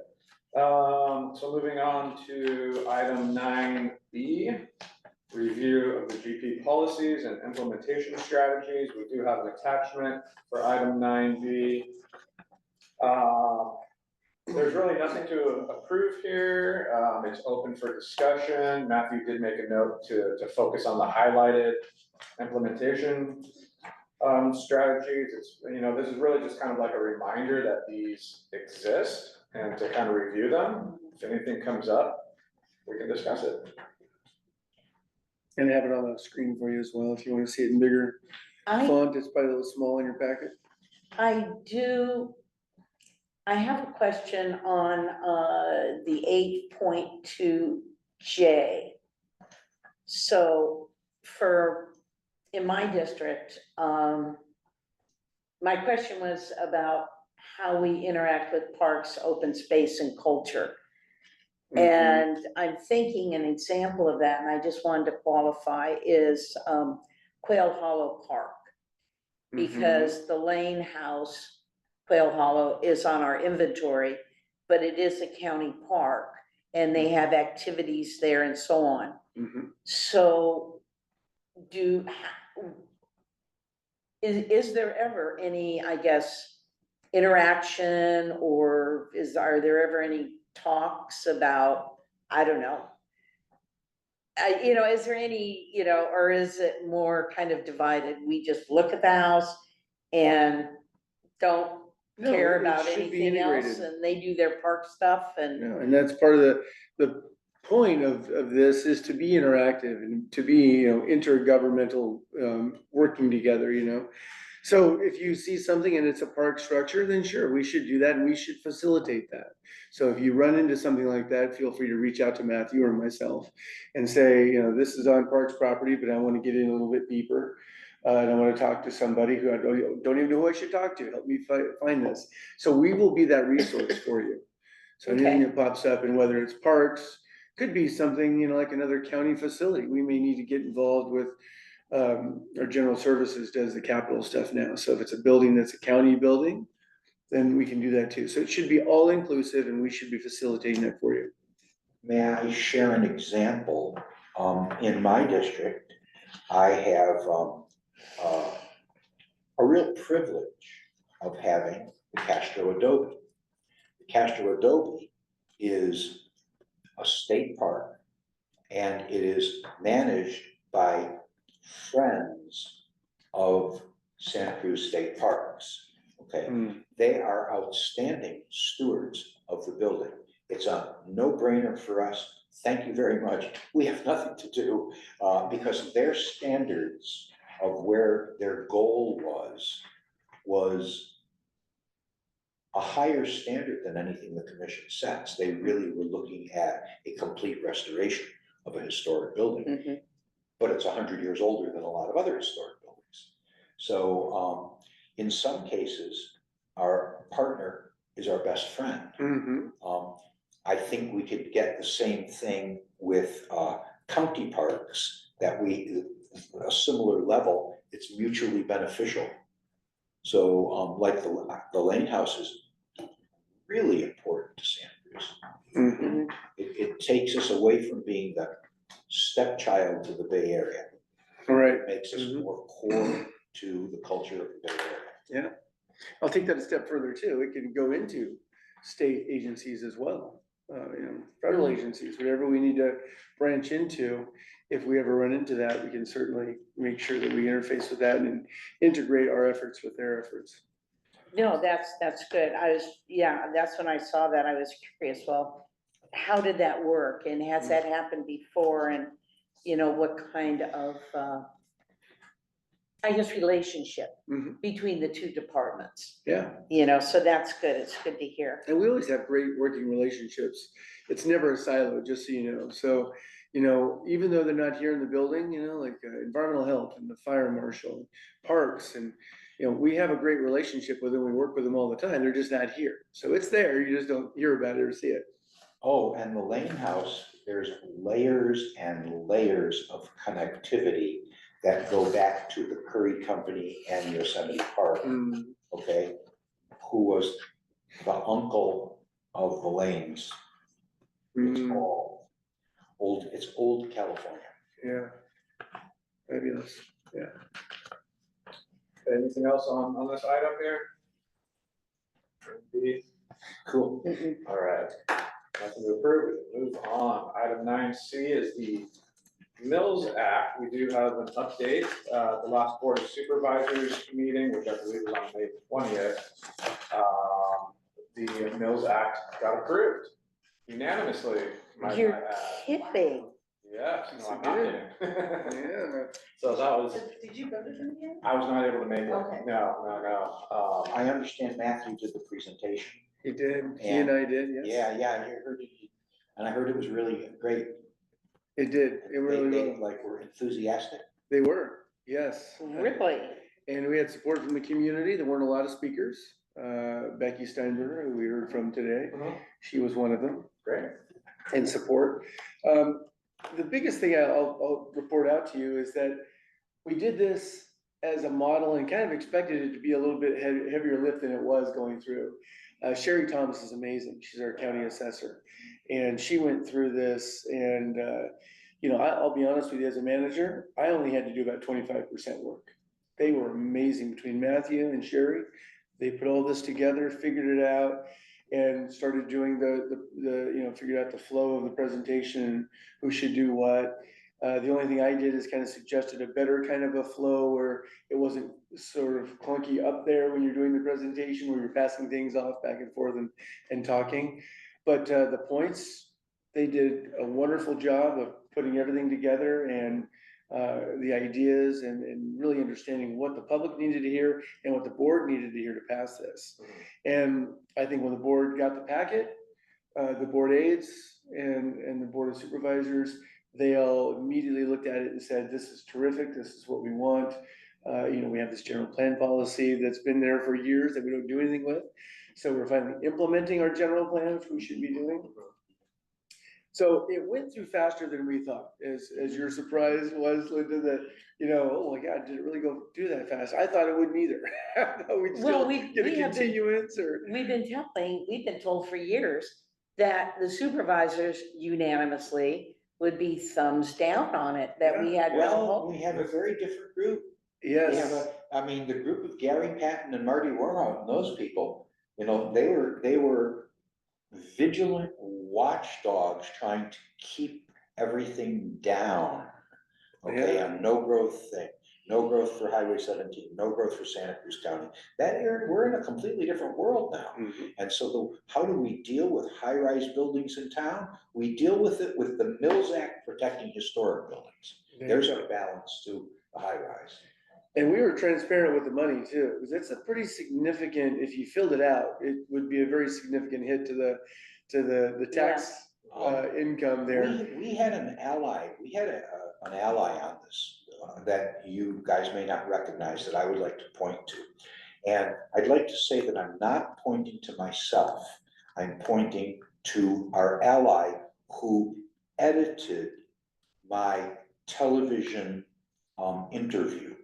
KSBW, when KSBW edited the television interview that they did with me standing at the Redmond House, I made one statement. I said, if the Mills Act were in place, the Redmond House very likely would be saved, but it's too late for this building. That was huge support for the Mills Act. And they used it as the closing statement. Yeah. Okay, and that was, Yeah. so that's what you remember is the last thing. Mm-hmm. So I really do believe that we had KSBW's support in Yeah. getting the Mills Act through. Yeah, definitely. And so the way it went was it got unanimously adopted. We adopted it with a cap of 20 to start with. That sort of does limit, I think that helped a lot too. Limits with the 20 properties. 20 properties, That's the 1, 2s, and applications. 3s, right? And 4s. Yes, and all the way to 4, Oh, all the way to all the 4. way to 4. Yeah. That's really comprehensive compared to other counties. That's more levels. Yes, yeah. So we'll start there and then we can always expand from there. We'll see what we get. And the only thing happened was it got tabled for implementation until the next budget cycle where it could get funded. Because this budget cycle we're in now, it's too late for this, so we have to wait that next budget cycle.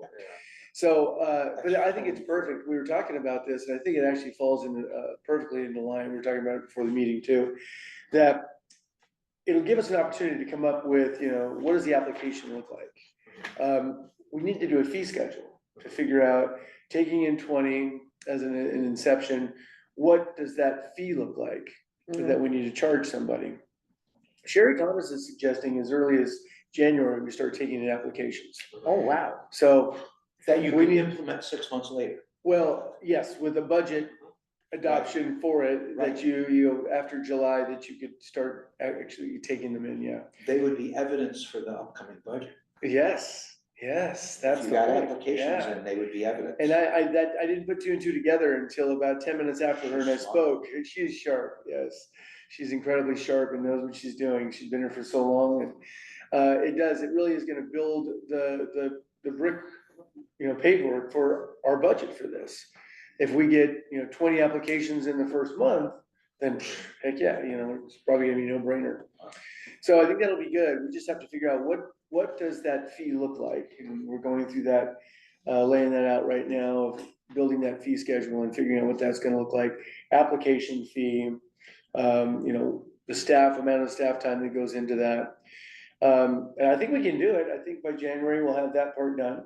And, it's just building the website and application materials and doing the fee schedule to get the fee, and that gets us started. And then on the back end, there's a lot of stuff that the assessor's office has to do, to actually, her staff has to figure out, how do we process this once we get one? How does the contract actually get executed? How many hands need to be on this? What is county council's involvement? All of it. So I think it ends up being a really good thing that we have this time. Yes, Because if the budget got approved with it, now we're like, well, hit the ground running, staff, what's wrong with you? Come on. But we don't have a fee, we don't have a way to do it, we don't have an application, right? So this actually, I think, is gonna turn out to be the best case scenario. for no, everybody. absolutely. Get some breathing room. That way, when people do inquire about it, you will have everything in place. Yes. So do we consider this goal then completed? I would say, I think so. I would say so, I mean, yeah, Is there, will we be involved in any way going forward that we would maybe keep this open or close this and make a new goal? Yeah, they can do Yeah, that. there's two things. I think the new goal needs to be about new contracts. So we get new contracts, they should be run through. And I don't think it necessarily has to be an approval. You all as a commission can think about that, but it should certainly, my intention and vision is that every single time we get an application, we're gonna bring it to you and have it be at least a presentation to you on, we have this application for Mills Act, here's what it is, here's why. Because part of it is gonna be this restoration and maintenance plan that goes into it, that's pursuant to the contract. So you should see that, right? That's important because it might be a watch list item, who knows? And then you can kind of synergize that with everything that you do and all the information and work. I think that's an important piece of it. So the envision would be, it comes to you as a new Mills Act application, at a minimum as a report. To say, great, receive and file, and can move on from there.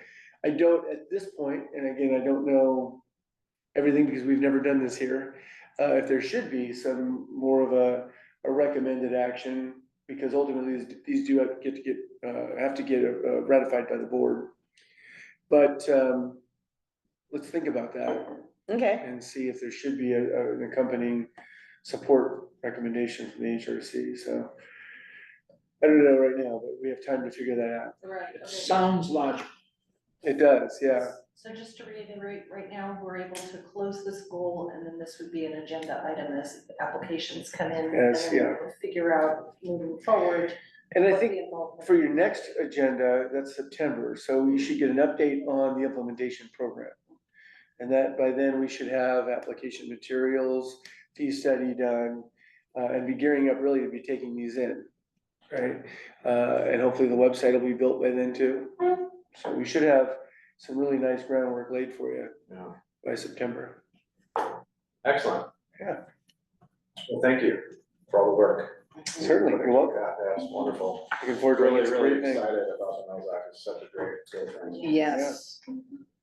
Moving on, we already did 9D, which was the delisting of the Redmond Harahara. So we're gonna move on to update on the Bayview Hotel, which kind of flows nicely from the Mills Act, because really the Bayview Hotel is what sparked this conversation about a year and a half ago. As they listed the hotel for sale, there was potential interest by a particular individual, and his big concern was whether or not there would be any tax breaks or incentives for him to purchase this historic property. And Barry and I talked, and we kind of scratched our heads and said, well, there is this Mills Act, but it's been on the books for, on the back burner for like 30+ years. And I brought it up to certain people, and they said, don't even waste your time, Kevin, it'll never get passed. Yeah, no. But I decided to just contact Supervisor Friend, and it was on his way out, and I said, hey, this could be an amazing swan song for you, like, please, like, talk to the board, see, whatever kind of support we can get, that would be wonderful, and I kind of got the ball rolling on this, and then you guys just took it and ran with it and did amazing things, and I can't believe in such a short period of time, Yes. here we are. Yeah. And so with the Bayview, that potential buyer fell through. Had nothing to do with the Mills Act, had nothing to do with the fact that it was a historic property, had to do with other stuff. A couple other buyers have come forward and backed out. Where the Bayview stands right now, they are currently cleaning it out. They're getting it presentable for inspectors to come through. I'll leave it at that. It's getting listed once again shortly. And this time around, I think that they'll be able to get the people in that need to get in, and hopefully the Mills Act can play a part in this. If I may add, one of the individuals who was looking at purchasing the building has an ongoing interest and is waiting for the owners to clean up the interior so that it can be examined for the costing, the repairs. Right now, there's no way of telling. So he pulled out of the deal, but there are several people with continuing interest in the property. It's a live wire, it's gonna hit, and when it hits, it's gonna be big. Yeah. I mean, I wouldn't be surprised if the Bayview Hotel was the first Mills Act application that we get. I think that could be that, or the Windmill Cafe. Yeah. Yeah. And it'll be a big one. I mean, it is a big one. I do think that the Mills Act is going to really come into play for when properties change hands. I don't know how many in our 1 through 4 properties that are on most of these properties have been held for so long that the property taxes are already low. The Mills Act won't help a whole heck of a lot. Right. So it's when properties change hands, instead, when it gets reassessed, that's really when the Mills Act is going to, and that's the point, is to help incentivize people to purchase these properties so they don't sit to rot and all of a sudden it's demolition by neglect. So fingers crossed that there is life yet for the Bayview Hotel. Yes. The Mills Act is a huge part of that. So that's about it on the Bayview. Moving on to item 9F, the CLG grant application. We kind of talked about this already. The historic context statement, Matthew is working with, we were granted $40,000 to work on this historic context statement. We're working with Fallon Stephan is her name, and we were able to meet her at the historic fair, which was really great that she was there, and it's a great opportunity for her as well, because there's so many different booths that were set up with different cultural significance historically, locally. So I think she was able to really wrap her mind around, wow, there is a lot of culture in Santa Cruz history. So I think it's going to be a wonderful contribution to the context statement. But it's ongoing. Matthew and Fallon are working together. I don't know how involved you are on it, but if you have any updates that you would like to provide us. Yeah, to that point that, Fallon, I'll just share with you, this is funny. So Fallon went to that fair personally. It wasn't for work. Right. And she ended up, we talked about this a little bit earlier on, we're having a little bit of a difficulty really bringing in some of these significant cultures to the table, right? We're not able to find, the significant Portuguese people. Filipino. And the Filipino are a tough one. And so we're kind of knocking our heads around in the room, and she went to the historic fair and she got a couple contacts for us. Yep, Just stumbled upon them, talking to people, yep. and so that worked out really well for us. She's sharp, she's from this area, she's obviously out of their Sacramento office, but she's made great contacts here, and we're moving forward really well. The next step is gonna be really starting to get so that boots on the ground, interview with folks. We sent out the original questionnaire, and that's it came back kind of light in some areas that led to this, but I think it's gonna turn out okay, that we're gonna find enough representation. We're finding kind of different ways to go through folks to find people to talk to.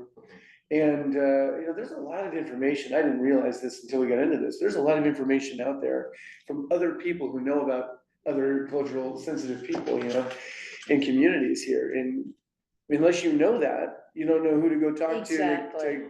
get your information. So we're learning that, and we're going down those pathways now to kind of get more information. So I think it's gonna take a little bit longer, which is okay. There is a staff piece of this, is a match to this anyhow, but we only get $40,000, which is a low amount of money out of the grant, but we have the staff match. And so we'll be able to get through this and I think get what we need out of it. So that's kind of where we're at now, is just getting enough information to move into these interviews. Is it my understanding that Matthew is preparing the context statement and he presents it to you and Stephanie? And that you guys present it to the board? It'll be, there's a couple steps in the middle there. Yeah, so that's kind of the internal staff. We'll bring it to you all as well. And let you know, what the update is. My thought, just so you know, everybody understands how this is going to go. So we're not gonna completely abolish what we have and write a completely new one, right? Correct. Yeah. It's too time consuming, no way it fits in our budget. Yeah, no. And so we're gonna augment what we have. Edit and edit. And at first, I didn't like that at all, because I thought, well, if we're gonna do this, we want a nice, shiny, new Ferrari. We don't wanna kinda have this sticker and painted up gobbledygook, statement. But I think this is actually gonna be the best of both worlds, where, we're able to take what we have, learn from that, take the best pieces of that, and turn it into a really nice, context statement that can be used by the community. It can be used by staff, because, we use that whenever there's a big project and we need to use for cultural resources in a CEQA document. We need to know this, especially if it's something about a structure, what Right. communities that were important, were in that area or had something to do with that building. So I think this is actually gonna work out good, that we take what we have and kind of shine it up a little bit and make Sure. it, a really nice, useful document. What year was the last time it was? Oh, gosh, it's been 25 years since we did this. Yeah, it was quite a while ago. But I think So- all of us who, that have been involved with grants, the point is once you get that first one, you've got your name in there, and they Yes. recognize when you apply again. It's like, oh, they're building on what they did before, or they're, broadening it out, and yeah, we wanna keep, and so I think this is great that we can then continue and keep having this resource for our work. Yeah, Because obviously the county, and we understand they can't afford giving us, the kind of money that we would need to keep broadening and yes, doing what we want, the consultants and everything. So right, this is a great first step to build on. I agree. And to your point too, I think our hope is that it's gonna be that building block to allow us to be eligible for future funds. Exactly. So, that's gonna be a big part of this too, having an updated CLG And that, grant to get this context statement. and now I don't wanna say, cause I certainly don't know, but you guys have had the experience. Because there was, what was it, 4 years ago? there was California Preservation, they had money left over. Yes. And they said, just send us in, Just, send us in something, right, and And poor, we'll give you money. yeah, and poor Bring money Annie on the didn't table. have the time to put something together. yeah, So again, having the experience, having that yeah, connection and the recognition of us and who we are yeah. is gonna be of such benefit moving forward. And it'll make our efforts like that a lot lighter. And the reason, I think I remember this, that Annie couldn't get to that, it was a lot of work. And we were going through some really big efforts where it was like all hands on deck, right? So it's just, there wasn't enough staff time to get Yeah. that done. Plus, so this will actually pave that to be a little smoother and have something that's a lot more recognizable for Mhm. OHP and others to look at, and we'll be able to just more easily apply Yeah. for things that are, So thank you for all of your efforts. You're welcome. We Thank you for appreciate the supporting it. support of the So planning great, department. so much. Absolutely. If I may say, I was told through the CAO's office a year ago, January, that commissions are the lowest priority in county government. I'm looking at our dealing with inventory update, the context statement update, the implementation of the Mills Act. I would say that if what I was told is true, we are the exception to that rule, because we are taking vital action and moving forward with full impact. We might be one of the core strongest commissions working in the county right now. And the work that we're doing, we needed 4 meetings a year to do that work. This isn't a random statement. We want our 4 meetings back. We need 4 meetings. Please help us with that. Okay. Okay?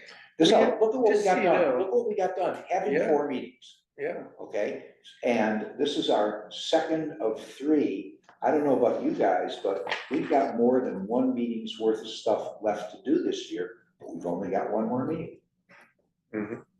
So, and just so you know, the point there is, when we did this, you probably remember, there was an option, if we needed it, to go to 4, but we special moved and it. It would specials. be a special meeting is what it would be, and we can do that still.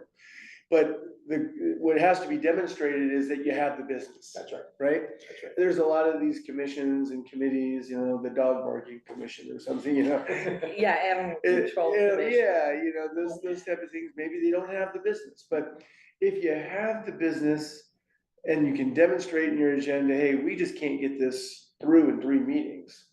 Or we're finding that we're having significant business that needs to be carried over that we need that extra meeting for, then we can easily go back to the clerk of the board's office. Yeah. And say, here is demonstration that this particular commission needs the 4. Well, and that our meetings are lasting 3 hours. Right, exactly. And that's not a normal meeting time, it's just an hour, hour and a half, and another reason might be we would be able to attract more interested commissioners if our meetings weren't 3 hours Right, long, yeah. And to Commissioner Perlman's point, if you need it this year, that special meeting is an option for you.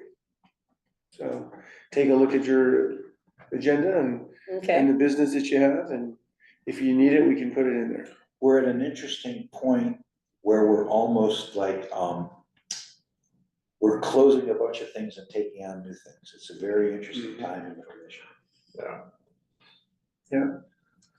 All right, well, thank you for the update. Yes. Appreciate it.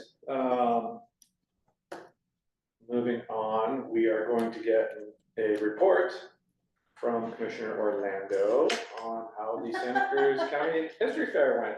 Okay, well, I will go out on a limb and say, I think it went great. Thank you, everybody here, for showing up and helping with it. I was thrilled. I thought that the organizers did such a good job of the space. Good vibe.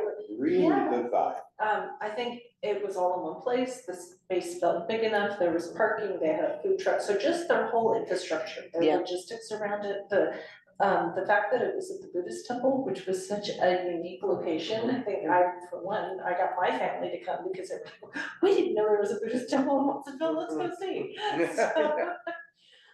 So that was really fun.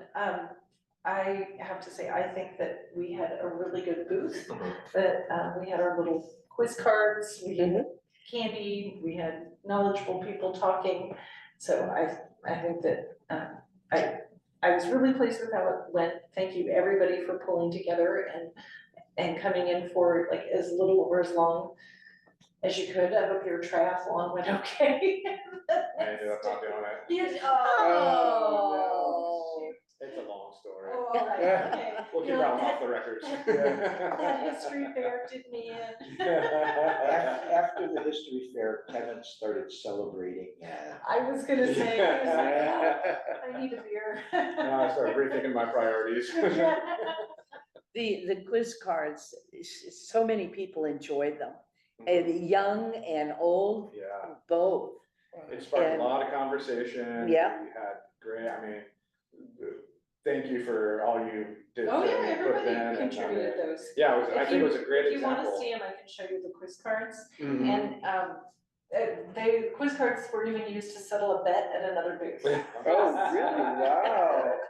what I liked about it, Branching out, I like that. I think it was a great example of how this commission works so well together, where we it sure have is. someone taking the lead without having to do all of the work themselves. Mhm. We can all contribute to something without having to take too much of the burden on themselves. Wow. And tell, especially people watching here, how this works, so. Oh, so These you are- get the question on one side, the idea Yeah. was that if we were talking to people, just to make it easier for people to approach us, is to have something, so we'd be like, come take our quiz. So you hand this to So, them? yeah, it was laid out on the table, and we're Okay. like, take your quiz, test your knowledge, we had a big sign saying, test your knowledge, and then, the questions on one side, answers on the other, and, then that just spurred conversations, people, talking, that's where we could talk about what the commission does, the work we do, how we do it, and then, people were just really like, oh, I've been curious about this house, or I live here. So it was. We lure them to our table with chocolate. Yeah. Ah, And they see easy. the games, and then they have fun playing the games, and then it sparks, oh, you know what? We actually got engaged at this location, or we got married there 20 years ago, or, and so then, you get those conversations, and then I, for one, I made a connection with a woman who has ties to Aptos history, and, some amazing stuff has come out of that. And that never would have happened if it weren't for our table at the fair, so it's just, just like, Fallon meeting people for the historic context statement. Mhm. Yeah. I've met people, every year we've gone to the history fair, I've met people to help Yeah, contribute and it's- fill in the missing puzzle pieces. It's a great amazing. networking opportunity. A year ago, our key contact going back 1 year ago was that remarkable meeting that we had, getting to know Yeah. Jacob Stone, who was Mm. the PhD student who was writing on the Redmond House. Uh-huh, So we yes. had a PhD dissertation on the Redmond House and his opinions also that we were able to bring with us into the next quarterly meeting. Next meeting, yeah. So Very it's good. just such a networking opportunity. It's great networking, I mean, half the people there are museum people, the other half are public, Yeah. with the interest of history, and and I like it that way, because Yes. you see the same faces year after year, you make those connections, and again, like we were talking about earlier, it's so important for the museums to work together, and this is a great opportunity for us to see what each of us are up to. Has And the it's next never too location early. Post been determined yet? No. No, I think that they're still working on that. I did fill out, the organizers had, like a survey. Oh, So I did fill that out for the committee. Great. They wanted to know what went well, what tips that, they would have to the next. I phase. thought that the one room idea created much more of a collective spirit, Yes. and people were brought together much better. Now, the Ma was elegant, but people were in this corner and over here, and there wasn't the flow Yeah. of seeing lots of people. And that really worked. Yeah, It was and something- unfortunately, Yeah. that's an issue with the San Lorenzo Valley, because it was at the Felton Community Center. Yeah, But again, it was in 2 rooms, and then the talks they had were down the street Mhm. at the Felton Library. Mhm. So they would only have, I introduced, not Frank Perry, Lawrenson, Don Lawrenson for one of the talks. And there was like maybe 8 people there for his talk, but it was Mhm. down the street. It wasn't in the same area. Mhm. And I totally agree. It was such a family event. Mhm. And having everything together, you have that continuity as you moved around to the different tables. so I'm hoping that other people had that same experience and are looking for a site next year where we could do it like that. I would, That's Yeah. our yeah. connection. And it was That'd be nice great. that the fair itself, there was a good combination of people who did like display boards and then someone knowledgeable there, maybe with some artifacts. And then other ones like us where it was a little more interactive, try a quiz. There was like, guess what kind of animal pelt this was, which of these artifacts is modern and is not from an archaeological site, you know. So it was like little things like that that made it so fun and so much more engaging, Yeah. I think, for people, so. Such a family Yes. event. Yeah. And they were all ages, you know, Yeah. sometimes these things would be, you know, people who, you know, are a little bit older, but I mean, it looked like the Cub Scouts Little League. Nice, wow. All the way up. Yeah, so, you know, while it's fresh in our minds, let's remember what worked, what didn't work, what we think we want to do next year. I know every year they have a different like topic, so we may wanna wait until we come up with an actual theme. But there's little things like, let's not wait until next year The night to remember before what it's we're, due. yeah. So if you have a good idea, just jot it Yeah. down, we'll discuss it Okay. at future meetings. That's a great idea, and one thing that I did do, because I also forgot to bring the banner with me, and, yeah, I packed everything else, luckily my husband brought it, but it's like, oh gosh. So I did make a checklist, and so I have all the booth supplies, and then a checklist of all the things that we need to bring with us. Name tags, we should have name Name tags. tags. Okay, I Yes. was wondering if you guys wanted to do that, but that's a great idea. Yeah. So I will put, I'll add name tags. And clerical things like that, we can help you out with too, so we can, you know, we have lots of that around here, so Okay. Sure. we can help that as well. Cool. Okay, yeah. All right. So who is going to be or where are we gonna be storing everything? Oh, so I brought everything back and I already cleared it with Matthew, he's gonna store it. Perfect, that way we know. Perfect. So I've got an inventory list in the documents, in the folder of what's in there, and then I also have it, on my computer if we need it, and then, I have all a list of all the supplies, everything we want, if anyone wants it, otherwise you can trust me, and there's a copy in the bag. Look at that, we're Perfect. getting organized. Love it. All right, Perfect. perfect. I'm telling you, this commission, it's great. This meeting is representing a whole lot of progress in all kinds of ways. Oh, yeah. It is, it is. Is there do we have access to the electronic files as well that you were talking Yeah, I about? can share it with anyone who wants it. Yeah, just in case, Yeah, it's yeah, just a that way we Google can help print something for you, or, you know. Sure, because, yeah, because we used some, like older brochures. And it is, oh, one thing that we did do is, I had made a list for like questions or comments or volunteering in case Yeah, people wanted to take pictures of properties. Mhm. But one thing that we should figure out next time is who's gonna take point on, answering questions that came up, because I think there were 2 questions that came out. Mm. I sent them on email and I realized I hadn't followed up with anyone to see who. Oh, It might be the Pleasant Valley person, so you may have actually already done that. I have to go back and look. Yeah, I haven't followed up on the Pleasant Valley thing, but it might be the same person who, I think it was the same person. Yeah. Yeah, I attached a scanned copy of the list and I transcribed it too, great, so hopefully. awesome, thank you. Yeah, so you guys, next year, think if we wanna do a quiz, start thinking about little quiz questions you would want, or if we wanna do some other kind of, I don't know, petting zoo. Yeah. yeah. Excellent, well, good. I was good job. thinking of Wheel of Fortune. I think that's great. People love games, anything Yeah. that could make people just engage them more than just reading. Well, part two is, I wanna be Vanna White. No comment, this is public record. Alex Trebek with the. I was gonna say, I Yeah. have Alex Trebek, I can see that. Okay. But if you wanna be Vanna, that's cool. That's Well, great. We can sometimes work we don't always get what we want, so. with it. Well, I just want to thank everyone for showing up as well, because it was,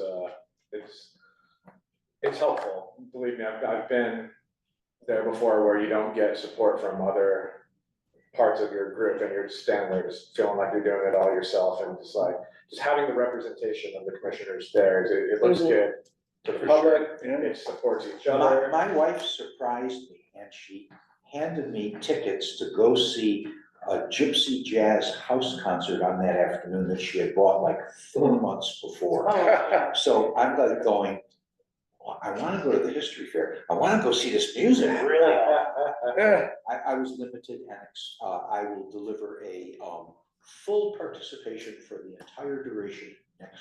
You know what, though, you were there, and as we discussed, there's 4 and hopefully gonna be 5 of us next year. Yeah. All 5 of us don't need to It's- spend all but 4 it's- hours. it's there. right, We right, could. exactly. There's a It's lot to staggered. do when you're not working the booth. Yeah, There's so exactly. much to do. Oh, yeah. That I wanna be there for the People whole there That was thing. great. Oh, my You plan can was to be picture there the for 2 hours, flow, the too. whole time, that's Yeah, how, Yeah, like, that's great. that's how fun it was, yeah. Yeah, Okay. that was nice. We were on the end. Oh, yeah. So was, that's yeah. always a good location. Right. Okay, so. We have one more item, Yes. We do, we have 9H under old business, but we kind of already discussed this, already, I think during the goals portion, this is the demolition by neglect ordinance. Just to refresh, what we talked about, Matthew is working on this, and he should have something ready for us at our September meeting. And then again, he's gonna, take it to the November, Board of Suits meeting. So, Yeah, and just to give you a staff update, it's hot off the electronic presses. He just gave it to me on Friday, so it's in my inbox as a draft. Great. So we're moving forward with it. perfect. So that, I believe, does it for old business. We move on to commissioner presentations, informational items. I don't believe we have anything. Does anyone have anything to present or information under item 10? Is the purpose of number 12 to be just that you're including that in the minutes, a copy of the letter that will be included in the minutes? Under item 12? Yes, Yes. so Yeah. you're just gonna. It's the same as 8B, but yeah, that's just documenting that we Right, were just document. Right. emailed about that item, yes. Thank you.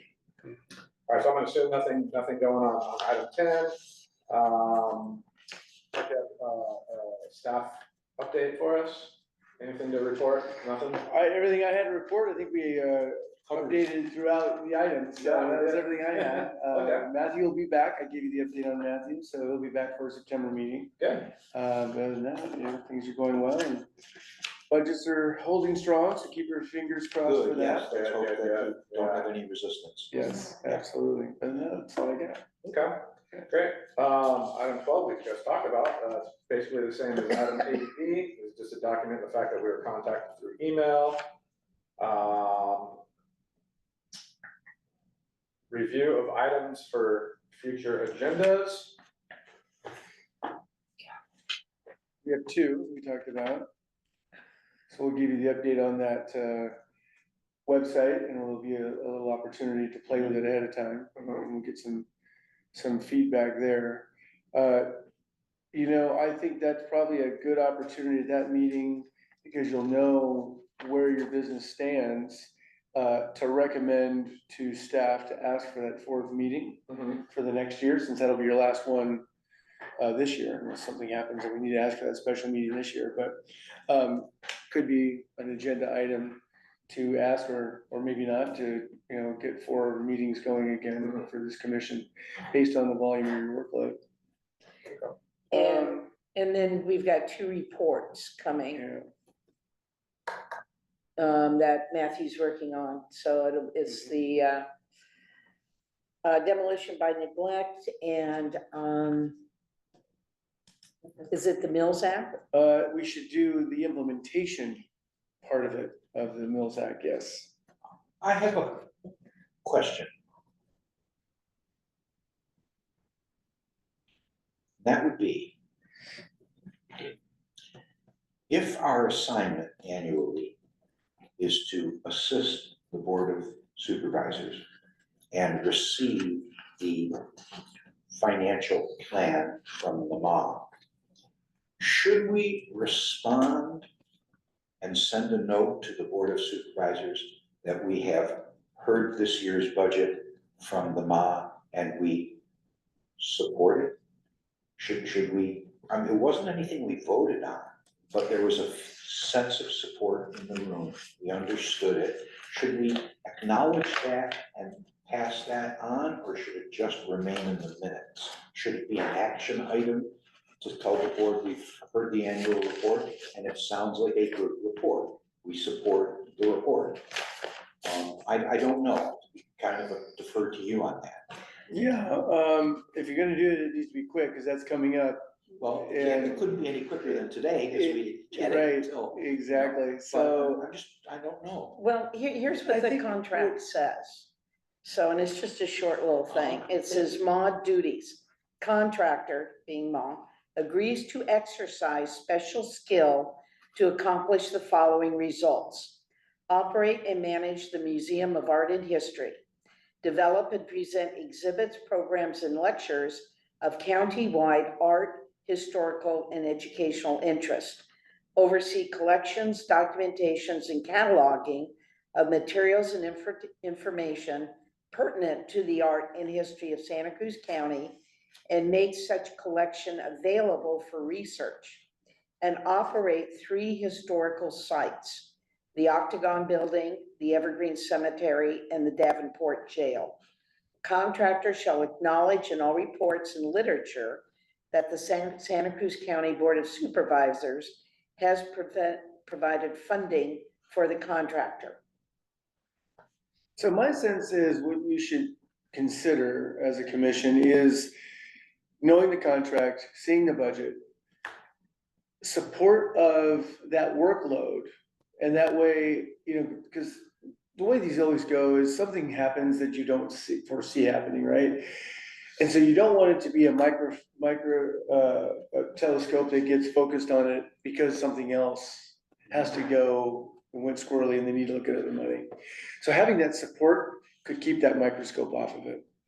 So maybe just a quick, it could be an email from the chair, from the whole commission saying, we got this presentation on this day, and you can name Ginger and say, the work that they're doing is above and beyond the contractual amount. And, the increase in the amount of budget we think is substantiated because we see X, Y, and Z in the future. Something like that. That seems, a note such as that seems to complete the purpose of having Ginger come here. Right. And I've always, a year ago, I meant to ask this question and didn't, so I'm glad that. Yeah, I'm glad you did. Because I was Yeah. actually wondering too, it's like, are we supposed to take some kind of Well, action report? Well, see, the original idea, we've now moved it forward. So we've now moved it into the current fiscal year, talking about next fiscal year. That's a big improvement from doing it in July after the new budget's After in it's place. done, Yeah. That's meaningless. Right. So I'm just thinking the way to make it meaningful is to say, we've seen the budget, we support it. With some tangibles as to why and the workload and how you see that moving forward, since she is asking for a little bit more in the future. So it adds that justification in a tough budgetary time. And the other thing it does is it makes us actively reporting to the board, which is what our commissions should That be is, you're doing. recommending to the board, Yeah. that's right. Their money actually comes out of the parks budget Mhm. and not the planning budget or that. And so they've been That's why they go to reporting both. That's that Yeah. they've been going to them for years. Right. And it's when I saw this and I saw the history part, I thought, both need to be. So you got that started. Yeah, and said, you know, and that was at the time when the history side was kind of being ignored. And Yeah. it's like, so we need to have some oversight on the history side. Yeah. And that's that, exactly- even though they're not part of our budget, Yeah, you know, and we have no actual influence or authority, but I think because they put it together, it's art and history, that we also say, you know, we are actively part of this oversight procedure. yeah, and the HRC is that commission, that's the bridge. And Exactly. So absolutely, yeah, totally Well, appropriate. I have really strong hopes for Ginger to really, I do too. I think she's just great.